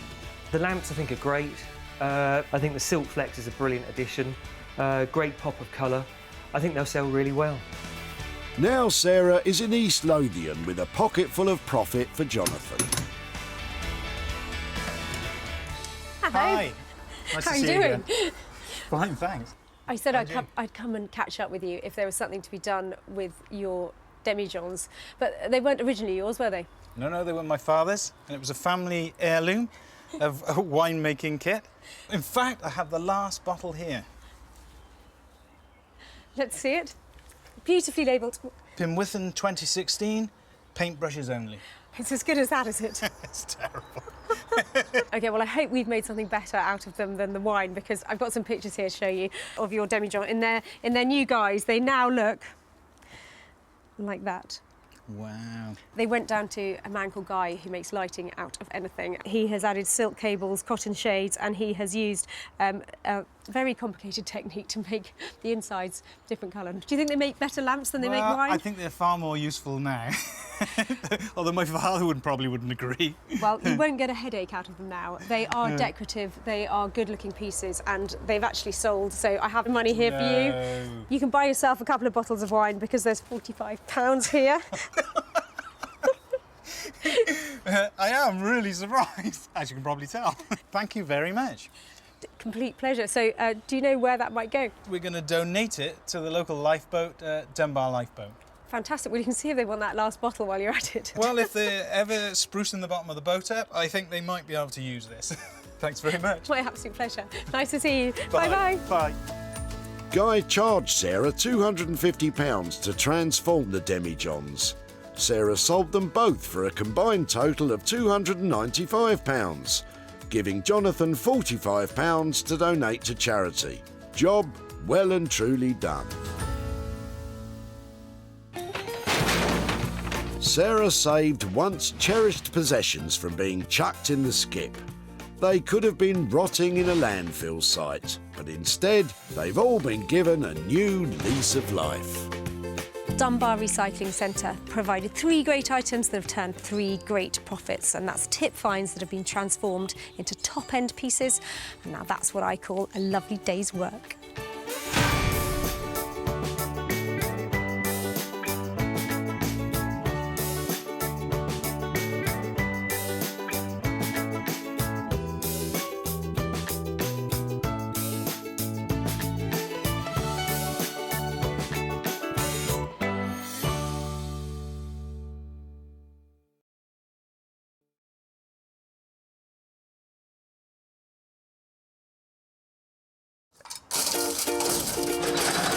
Ooh, this looks interesting.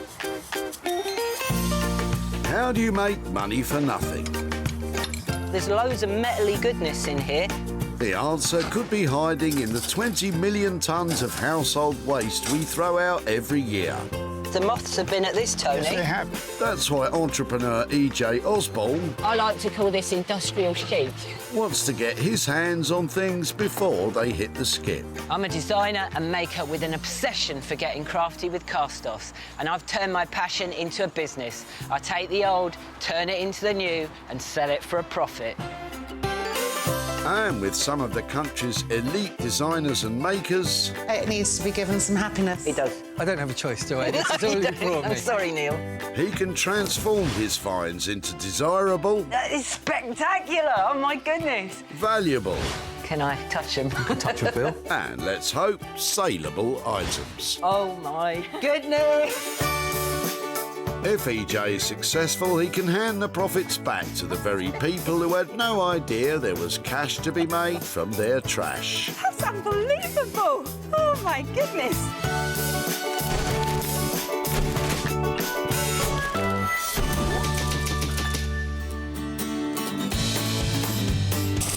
Woking Recycling Centre in the glorious county of Surrey.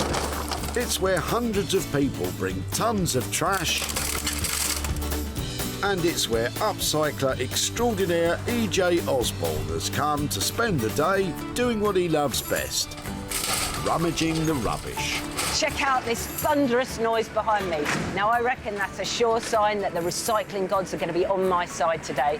All I have to do is save some stuff from the clutches of the grabber. And that stuff will consist of 3 items which can be repaired, rejuvenated, or completely reinvented and sold on for a profit. Morning. Hey.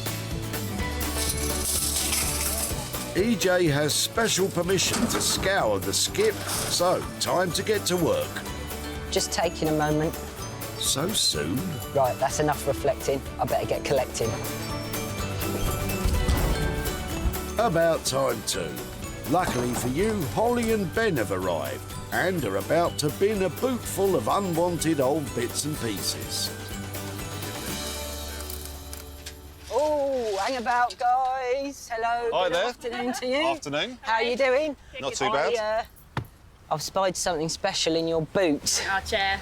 This looks very interesting. What's It going is. on here? Why are you dumping this? Well, this is my dad's chair. Obviously, you can see the state of it now, so he's replaced it with a brand new one. Do you mind if I take this? Possibly. Possibly. What are you thinking of doing? Well, I just think that this is nowhere near the end of its life. I think we can make something really special. Sounds good. I'm sure my dad will like that. Yep. Goes to good use. life out of it, it'd be great. It looks a bit sort of meaty and heavy. Would you mind helping me course take I it will. away? I'll let the bandage work. Excellent. Thank you so much. Thank you. Thank you. Let's go.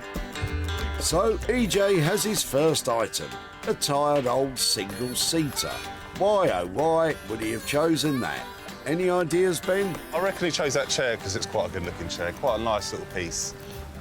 So obviously being updated on Upholstered, it'll look good. Yes. We look good, yeah. Very cheery couple. Now, I know this looks really bad, and it is really bad, but I can see through all this grubby, grimy, grotty exterior. All it needs is a lot of TLC, and that's exactly what it's going to get. And the lucky people with this old treat in store? The Bristol Upholstery Collective is a creative maker's space that welcomes all with a shared passion for upholstery. Created and run by Leanne Treadwell, this group of legendary ladies put their heads together to create furniture that has to be seen to be believed. I love to constantly challenge myself. I always want to do something new, and do it differently to how I might have done it before. If I wasn't an upholsterer, I reckon I'd be a back-end dancer. That was the dream in the 80s. MTV, I would have been there. I'm not sure Leanne and the team will be tripping the light fantastic when they find out what EJ has in store for them.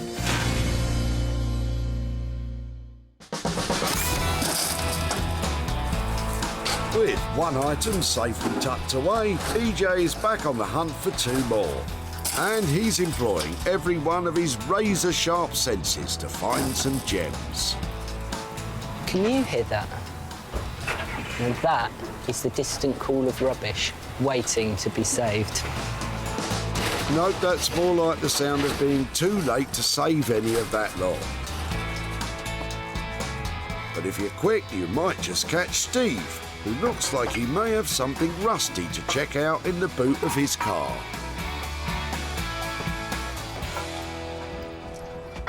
All right, mate, give you a hand there. Mate, yeah, lovely, cheers. What have we got here then? Some old acro props. What? These look... They're heavy, aren't they? They are heavy. So, what are these for? I built an extension on the house a few years ago. Yeah. They were used for supporting the ceilings and the roofs while we were taking walls and that out. Don't need them anymore. They're just taking up space in the garden. They're pretty meaty old things, aren't they? Yeah, take plenty of weight. So they held my house up while I was knocking walls out, so... I really love all this old, heavyweight industrial stuff. So, do you think I'd be able to have these? Help yourself. Yeah? Yeah, help yourself. Great. All right. Well, thanks very much for your help. You're welcome. I will take them away for you. Brilliant stuff. Cool. What are you going to make with them, then? Don't know yet. We'll see. We'll see. The possibilities are endless. Endless possibilities. Can you think of any, Steve? I think you might make a table or adjustable bed or something like that out of it, because they've got the legs that go up and down. If you can get them all cleaned up and working again, they should work perfectly. Some good thoughts there, Steve. So I'm always on the lookout for some hardcore industrial equipment, and these are exactly that. I reckon with a bit of elbow grease and some thought, they're going to go a long way. All the way to one lucky artisan. Artist blacksmith Beck Simon is a master in manipulating metal into high-end furniture and bespoke metalwork commissions. Together with husband Dave, this dynamic duo relish each new challenge and go at it hammer and tongs. We like texture, sort of flowing lines. I mean, there was a lot of Art Nouveau inspiration. Yeah, well, you came from a very Art Nouveau background, and over the years it's developed. It's a bit more... I don't know, what's the word? Unique. Unique. Ah, yes, Art Nouveau, flowing, graceful lines and elegant designs. Perfect for the four rusty old props heading their way.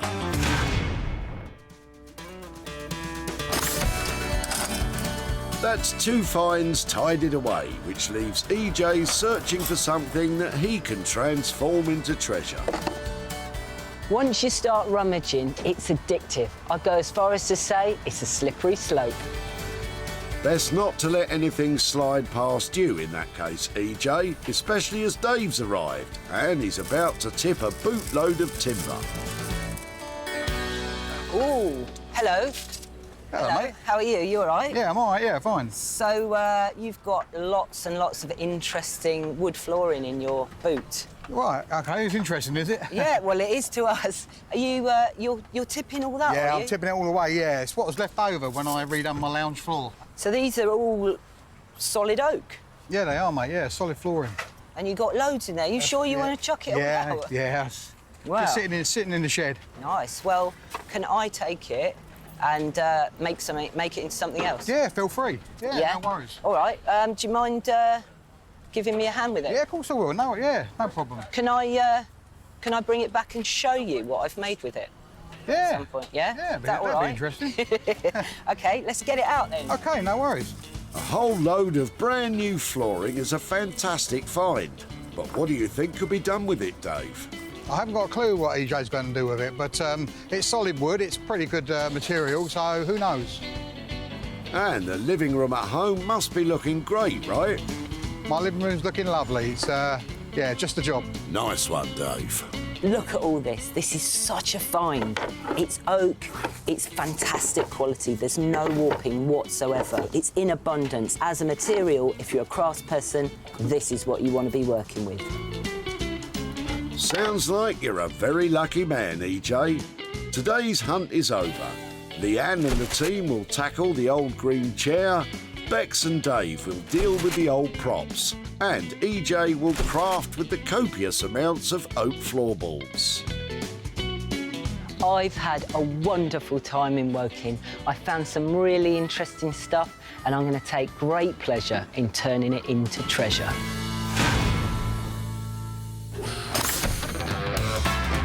These days, Bristol is not just known for seafaring, but also as a creative harbour. And docking their ship in the talent pool are Leanne and her team. EJ has brought along the old green armchair, and it looks as if he's in a rush. Do you know, I like the idea of something that's really, really quite unbearably ugly, and then making it into something really unrecognisable. Basically, I want challenging. Like, I reckon we can take on a challenge. I don't think you'll be disappointed, Leanne. So I'm here with one of the saddest looking chairs I've ever seen. I'm going to wheel it into Leanne because I hope she's the one to cheer it up. It's going to take more than an arm around its shoulder and a few good jokes to cheer up this old chair. But if anyone can, Leanne and her collective can. Hello? Hey, Jen, what have you got? Oh, my word. Nice to see you. Nice to see you. Let's get it up. OK. What happened to this chair? It's had an incredible life by the looks of it. I don't know where. But I don't know, it feels sturdy, you know, this framework and everything feels sturdy, right? It's a beast of a chair, really. So I think it should be fine. My initial idea for this is because it looks so sad and sorry. Yeah. So I would like to see fun, jazzy, you know, mainly fun. I would like to see this chair kind of sing. I love that. Fun, jazzy, and, yeah, get this chair singing. Brilliant. With all that in mind, I'm going to need to pin you down on a budget. If I say £430, that should cover me to, you know, replace any bulk of it. But then I might come in cheaper, depending on what I can find. Leanne, if you can take this sad frog and make it into a charming prince for 430, I'm going to take that and I'll leave you to it, and I'll see you soon. Great. Thanks. Leanne didn't look too impressed at the prospect of giving it a kiss. So I've left Leanne with the chair, and I think this one's going to be a real challenge. But I know that she's going to have a lot of fun with this one. I hope. I asked for an opportunity and a challenge, and I think it just turned up. EJ just smashed it. For a budget of £430, Leanne and friends are to turn the old green chair into a fun, jazzy print that really sings. Simple. In the tranquil setting of the Surrey countryside, you'll find Bex and Dave in their workshop, which is handy since EJ has sent the 4 old rusty props to them. And already they're inspiring Bex. We could do a transition of this is what metal can look like to this is what metal can look like. Anyone else confused? Isn't that the idea of the show? Yeah, no, I'm talking about within a piece. So you're like, oh, this is a scaffolding. Ah, telephone. Well, answer it. Go on then. Hi, EJ. Hi, how are you? Not bad. Bex is here as well. Hiya. Hi, Bex. What do you think of those big support poles I sent you? They're good. We're just sort of trying to think of some ideas. Have you got an idea? And they kind of look like they lend themselves to table legs, so I was thinking maybe some kind of big industrial table or something like that. Would that be something that interests you? That would be quite good. That would be a really nice thing, actually. Yeah, a table would be good. Okay, that sounds exciting. And if you made that, what kind of budget could you do that on? It would be quite a lot on this because it's quite a big project. I think we'd be looking at about £800. £800? Okay, that sounds great. I'm going to let you get on with that. I'm going to wish you luck, and I'll see you guys soon. Brilliant. All right, thanks, EJ. Bye, guys. Good luck. Bye. Cheers, bye. Bye. But what's the tabletop going to look like? I'm pretty pleased with what EJ's given us here. Oh, gosh, yeah, they're brilliant. We've got lots to get on with. Need to sit down and do some drawings. Yeah, let's get going then. OK. EJ's agreed on a budget of £800. But with no plan yet for what the table will look like, there's a lot riding on those design drawings, Bex.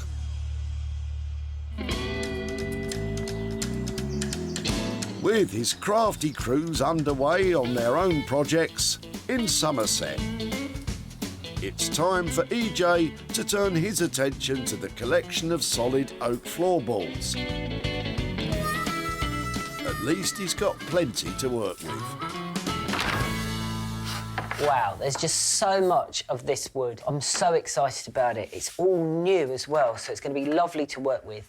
And there's nothing more I like than cutting up wood. So that's exactly what I'm going to do. I'm going to cut it all up, and with all the bits and pieces, I'm going to stick them back together and make geometric patterns. And with those geometric patterns, I'm going to make a selection of small, funky coffee tables. Before any cutting begins, EJ is planing off the protective lacquer. Often applied to floorboards, lacquer is a way of protecting the wood and giving it a shine. Instead, EJ plans to give his coffee tables a natural wood finish. So I want to keep it really simple. I want to use these planks for the top of the table, and I want to make geometric patterns out of them. So I need a base to fit these geometric pieces onto, and then I need legs. And that's about as complicated as I want it to get. But you should see, I've just drawn what looks like a piece of toast. You must have some odd-shaped toast in your house, EJ. As they are, the floorboards are too wide for what EJ has in mind, so he's thinned them down with a bandsaw. So if you want to keep it really, really simple, you know, you could just have diagonal stripes across the whole tabletop.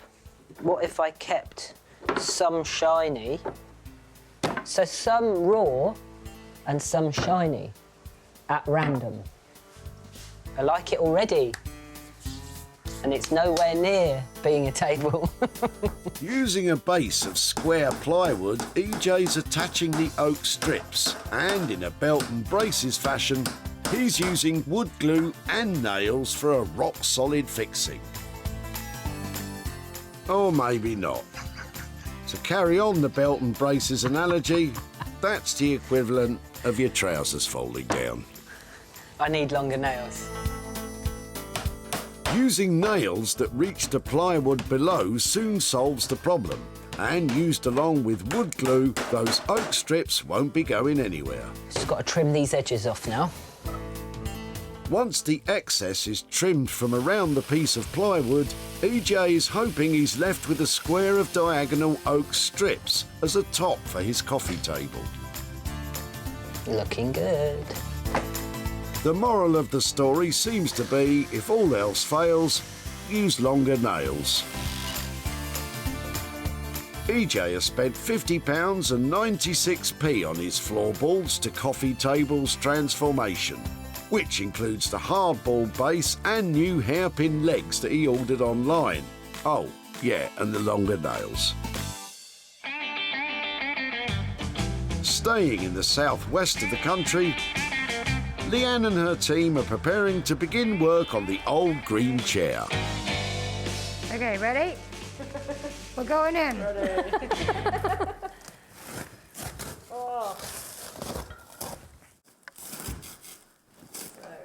Actually, do you know what? That might be all right, you know, to stand back. Hang on, I can see a crack here in this frame here, look.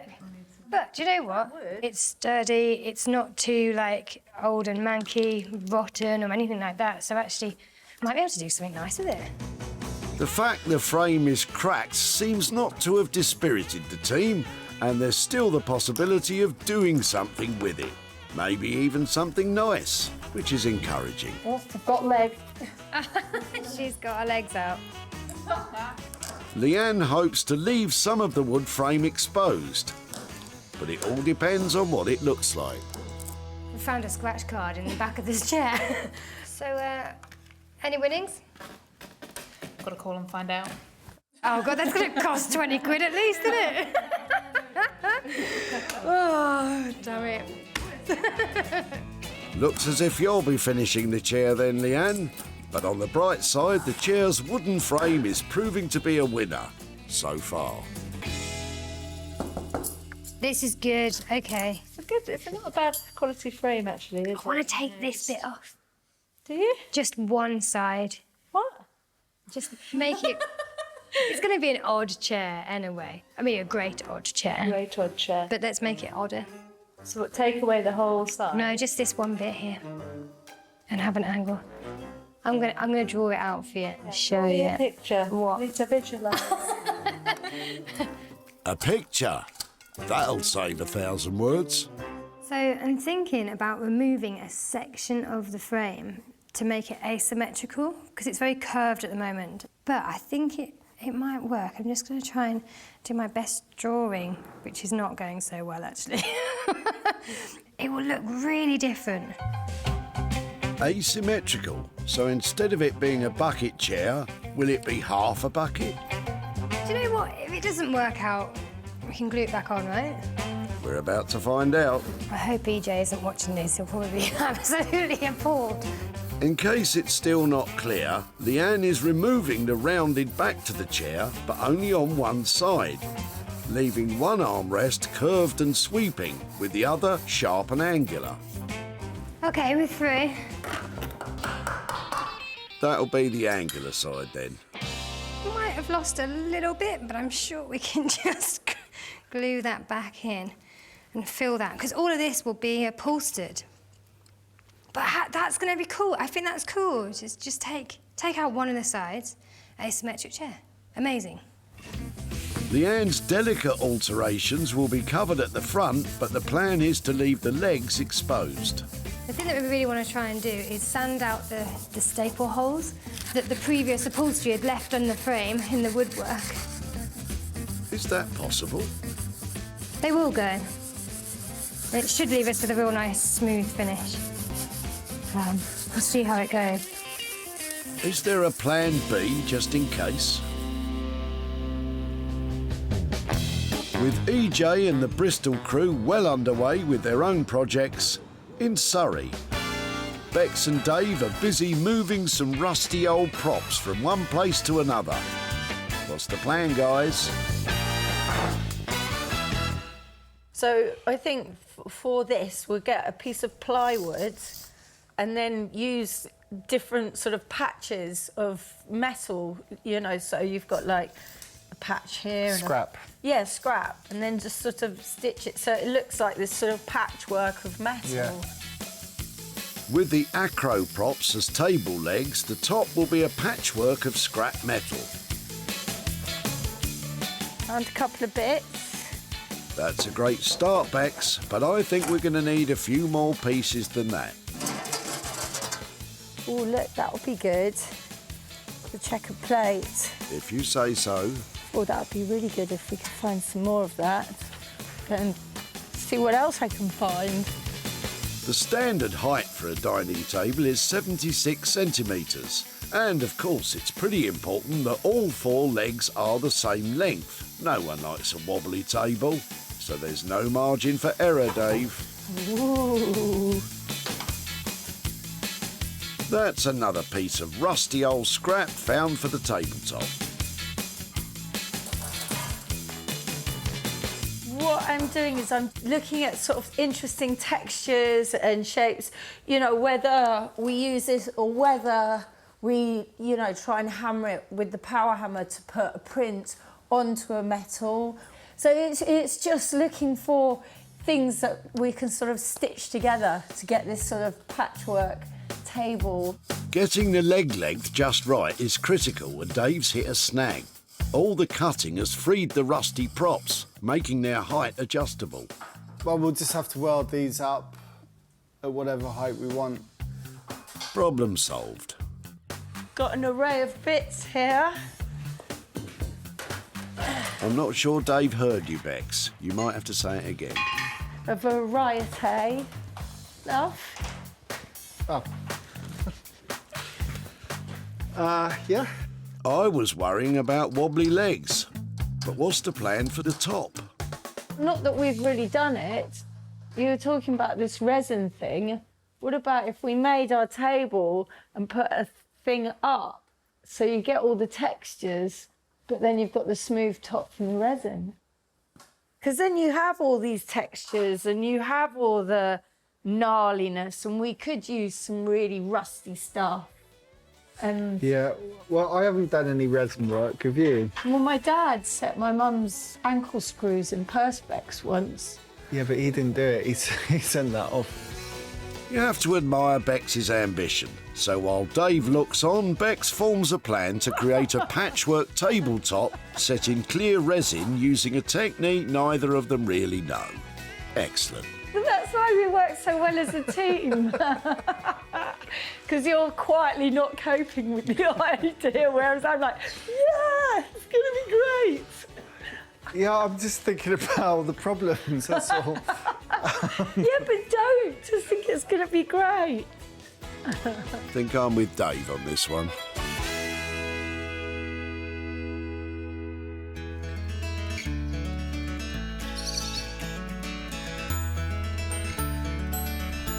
In Somerset, EJ's been working hard making the solid oak floorboards into something a little more exciting. When EJ first found the floorboards, they were brand new but surplus to requirements. They've moved up in the world as they've become the solid oak tops for a range of tables. EJ has removed the lacquer surface of some, cut them into thinner strips and mix and match them into geometric patterns, adding colourful hairpin legs and a solid oak surround. Completes the contemporary look he was hoping for. I'm really chuffed with the way these tables have worked out. I think they look super. You know, these floorboards have worked out so well. I loved working with them. I'm going to be sad to see this lot go. When EJ met Dave at the recycling centre, he couldn't believe his luck. Are you, you're tipping all that? Yeah, I'm tipping it all away, yeah. It's what was left over when I redone my lounge floor. Just in case you were worrying, Dave did finish the job. Isn't that right, Dave? My living room's looking lovely. It's, yeah, just a job. It's not only your living room looking lovely, Dave. EJ's coffee tables are pretty easy on the eye too. When advertised online, it didn't take long for them to sell. They're now off to the homes of private buyers. EJ's travelled to Addleston to catch up with Dave to show him what has become of his old floorboards and to hand over some cash. Dave. Hello, EJ. How are you? I'm good. Good How to are see you? Yeah, I'm very good, thank you. So last time I saw you, we were down at the recycling centre. That's right. And you were getting rid of loads of floorboards. Yeah, oak floorboards. Yeah, now just remind me again, why were you getting rid of them? Basically, it's the leftovers of the when we renovated our lounge. We put an oak floor down. That's what was left over. Well, I was very excited about those floorboards. Yeah. I took that project on myself. Okay. So I managed to make some pretty cool things out of them. Right. Want to see what they are? Yeah, definitely. Okay, so I made 4 coffee tables. They are really good. I used all the wood because it was about maximising like all that wood because there was so much of it. And yeah, what do you think of that? They look really impressive, mate. Yeah? They're really, I can't believe you've made those out of that bit of old timber. So the other good news is I managed to sell them, and I did that through social media. Right. And I got a bit of a profit for you here. That's good. So I've got £84.04. That's terrific. And another 500. Wow, I can't believe that. That is amazing. Well, that is, thank you very much. I'm not surprised you sold them, but that is amazing. Yeah. Thank you very much. Any ideas what you'll spend all that cash on? Oh, I'll probably spend it on the grandkids or something. Yeah. It'll come in very handy. Fantastic. Yeah, that's going to be great. Thank you very much. You're very welcome. OK, thank you. Bye. Thank you. Bye. That's a few days out for the grandkids. Well, I loved working on those tables, so I was so happy that Dave shared my enthusiasm for them, and I think he was quite pleased with that profit. The floorboards cost just £50.96p to transform. EJ managed to sell the tables for a total of £635, leaving a whopping profit of £584.04 for Dave to spend on his grandkids. With one very handsome profit handed over, it's the turn of our Bristolian upholsterers. And Leanne is putting the finishing touches to the old green seat, just in time as EJ's on his way. I'm really excited about showing off this one to EJ. I can't wait to see what he says and to see how we've kind of really transformed a few elements of this chair. It was tricky, but it's so worth it. It's amazing. So I'm here in Bristol to see Leanne. I left her with that sad frog chair of mine. Let's go and see if she's turned it into a handsome prince. Last time EJ laid eyes on the old saggy seat, its best days were well and truly over. But now, it has a bright, colourful new future to look forward to. Leanne and the team have stripped back the chair to its bare bones. Instead of recovering the frame, they've sanded it down, coated it with beeswax and very much left it on show. Cutting off an arm has given the seat an asymmetrical appearance, and it would be difficult to find a more colourful fabric covering. The upholstery complies with current UK fire safety standards. But will EJ give his seal of approval? Hello. Hi, Leanne. That's not the frog chair. That is sad frog chair. But it's not sad frog chair anymore. It's not sad no more. It's fruity, it's energetic, it's got something, isn't it? It's Look great. at that. Chopped a bit off here, look, make it a bit asymmetrical. Yeah, so I was just going to ask you about that lovely shape. Yeah. There was this beautiful round frame, and I decided to chop off to make it asymmetric. So actually to bring in those elements of it being really different and really funky. Yeah, it kind of played on that. It's amazing. And tell me about this fabric. Why did you choose this fabric? We just thought it was a really great way of bringing in lots of colours and a new kind of busy pattern that was really, yeah, new, fresh. This is a lot of work, Leanne, and taking that into consideration, I know we said a budget of $430. Did you manage to stick to it? Yes, we got there.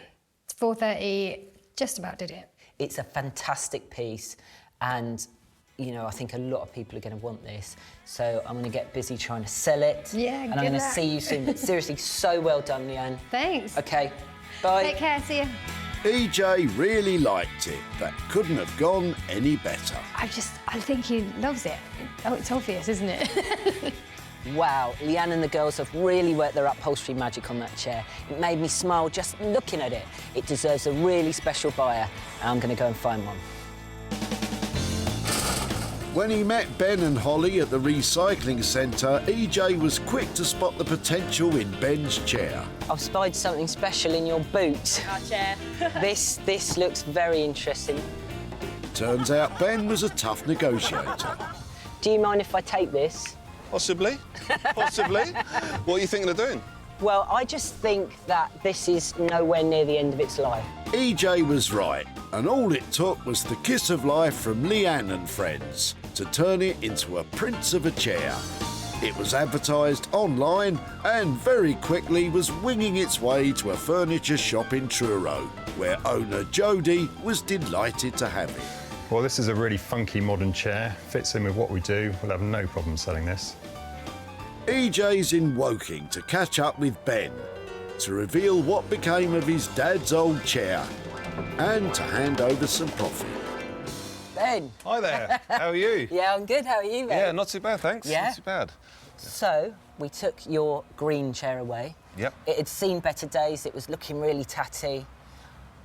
Did you wonder what I was going to do with it? I was, yeah. I was contemplating what you'd actually turned it into and obviously how it looks now. Well, I took it to a lovely lady called Leanne who runs an upholstery collective in Bristol, and she and her ladies worked their magic on it. It is a complete transformation. Right. Would you like to have a look at it? Yes, please. Yeah, yes. OK. Can't wait. So... Very nice. Completely different. Completely different. The actual style of the chairs. Yep. So she stripped it back. OK. And underneath there was this lovely kind of shape, these lovely arms, this lovely woodwork. Right, yeah. Do you like it? I love it. Yeah? I'd like to buy it myself. Well, unfortunately you can't, because we did manage to sell it and it's made a profit. Nice. So I have Very for good. you £50. OK, lovely. That's a good, that's a nice surprise, that one. Yeah. Yeah, thank you very much. Good stuff. Yeah. What do you think you might spend that on? More furniture, I think. OK, another chair. Yeah, another chair, yeah. Not throwing it away down the dump. Yeah. Right, have a good day. Thank you very much. So there you go. Ben seemed to like the chair and he's got £50 to put towards some new furniture. Result. The chair transformation cost £430. EJ was able to sell it on for £480, which left a profit of 50 quid to hand back to Ben to spend on new furniture.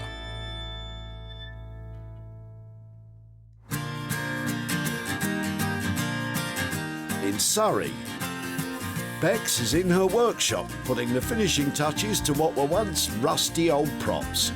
Just in time for EJ to take a look. So I'm in Guildford to see Bex and Dave. I left them with those huge metal props. I think I'm getting a table. I left them with a whopping £800 budget, so whatever it is, I'm excited about it. So happy to do the table because those leg things are just perfect for a table, weren't they? Yeah, it kind of came out the bag right at the end, really, didn't it? I always knew it was going to be good.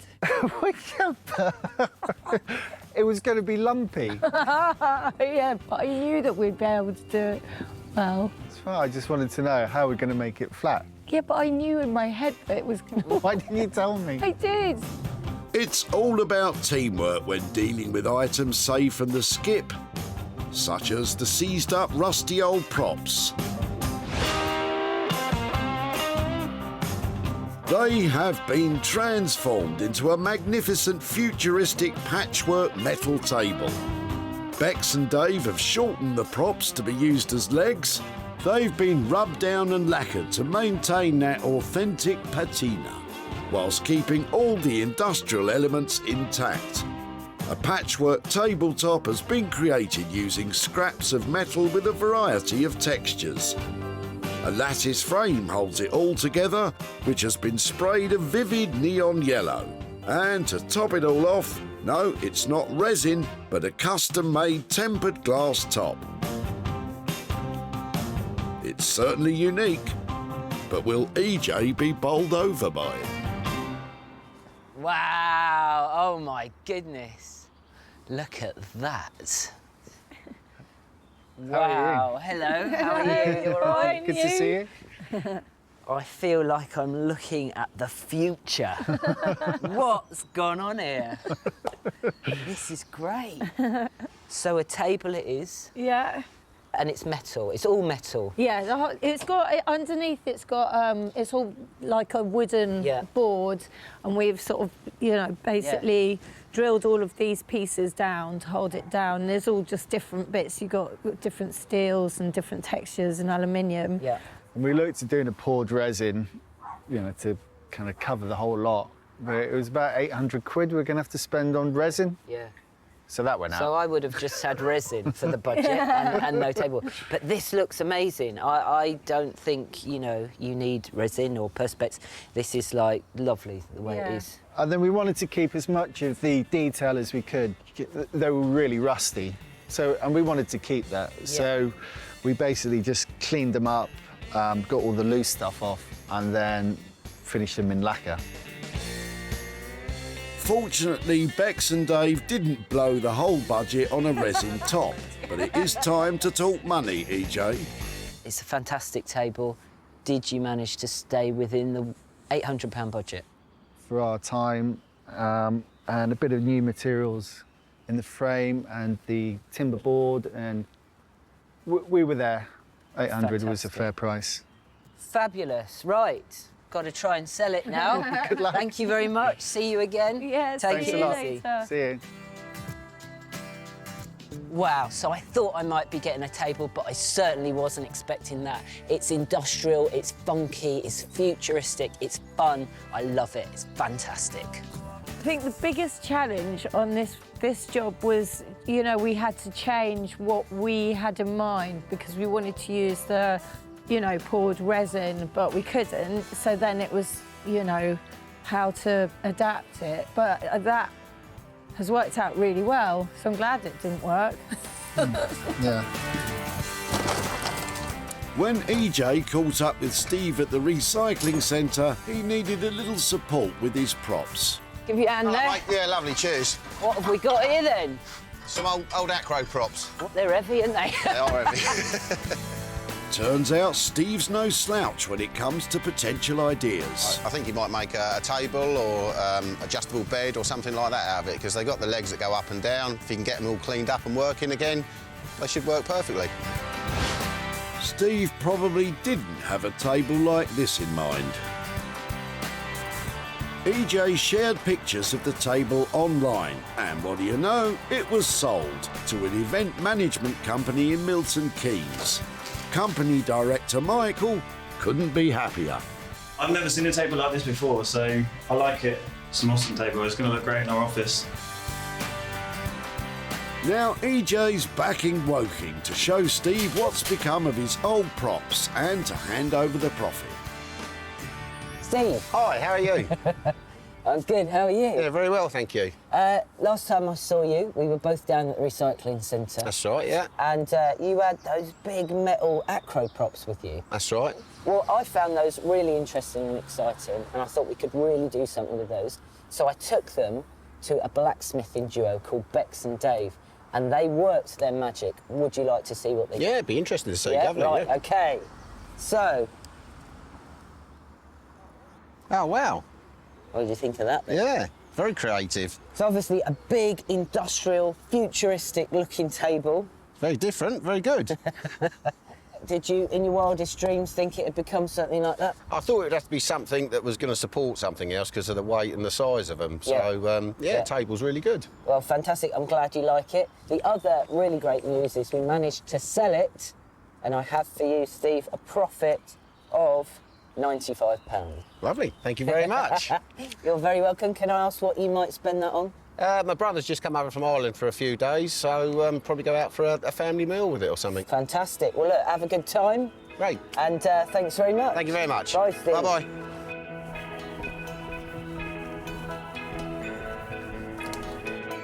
It cost £800 to turn the old props into a table. It was sold for £895, leaving a tidy profit of £95 for Steve. EJ salvaged 3 items from the tip. The surplus floorboards became funky coffee tables, the old green chair was jazzed up, and the rusty old props are now supporting a futuristic tabletop. Wow, Leanne and her team and Bex and Dave pulled out all the stops to make my tip finds amazing. That's 3 items that were headed to landfill that are now heading to new homes. Brilliant.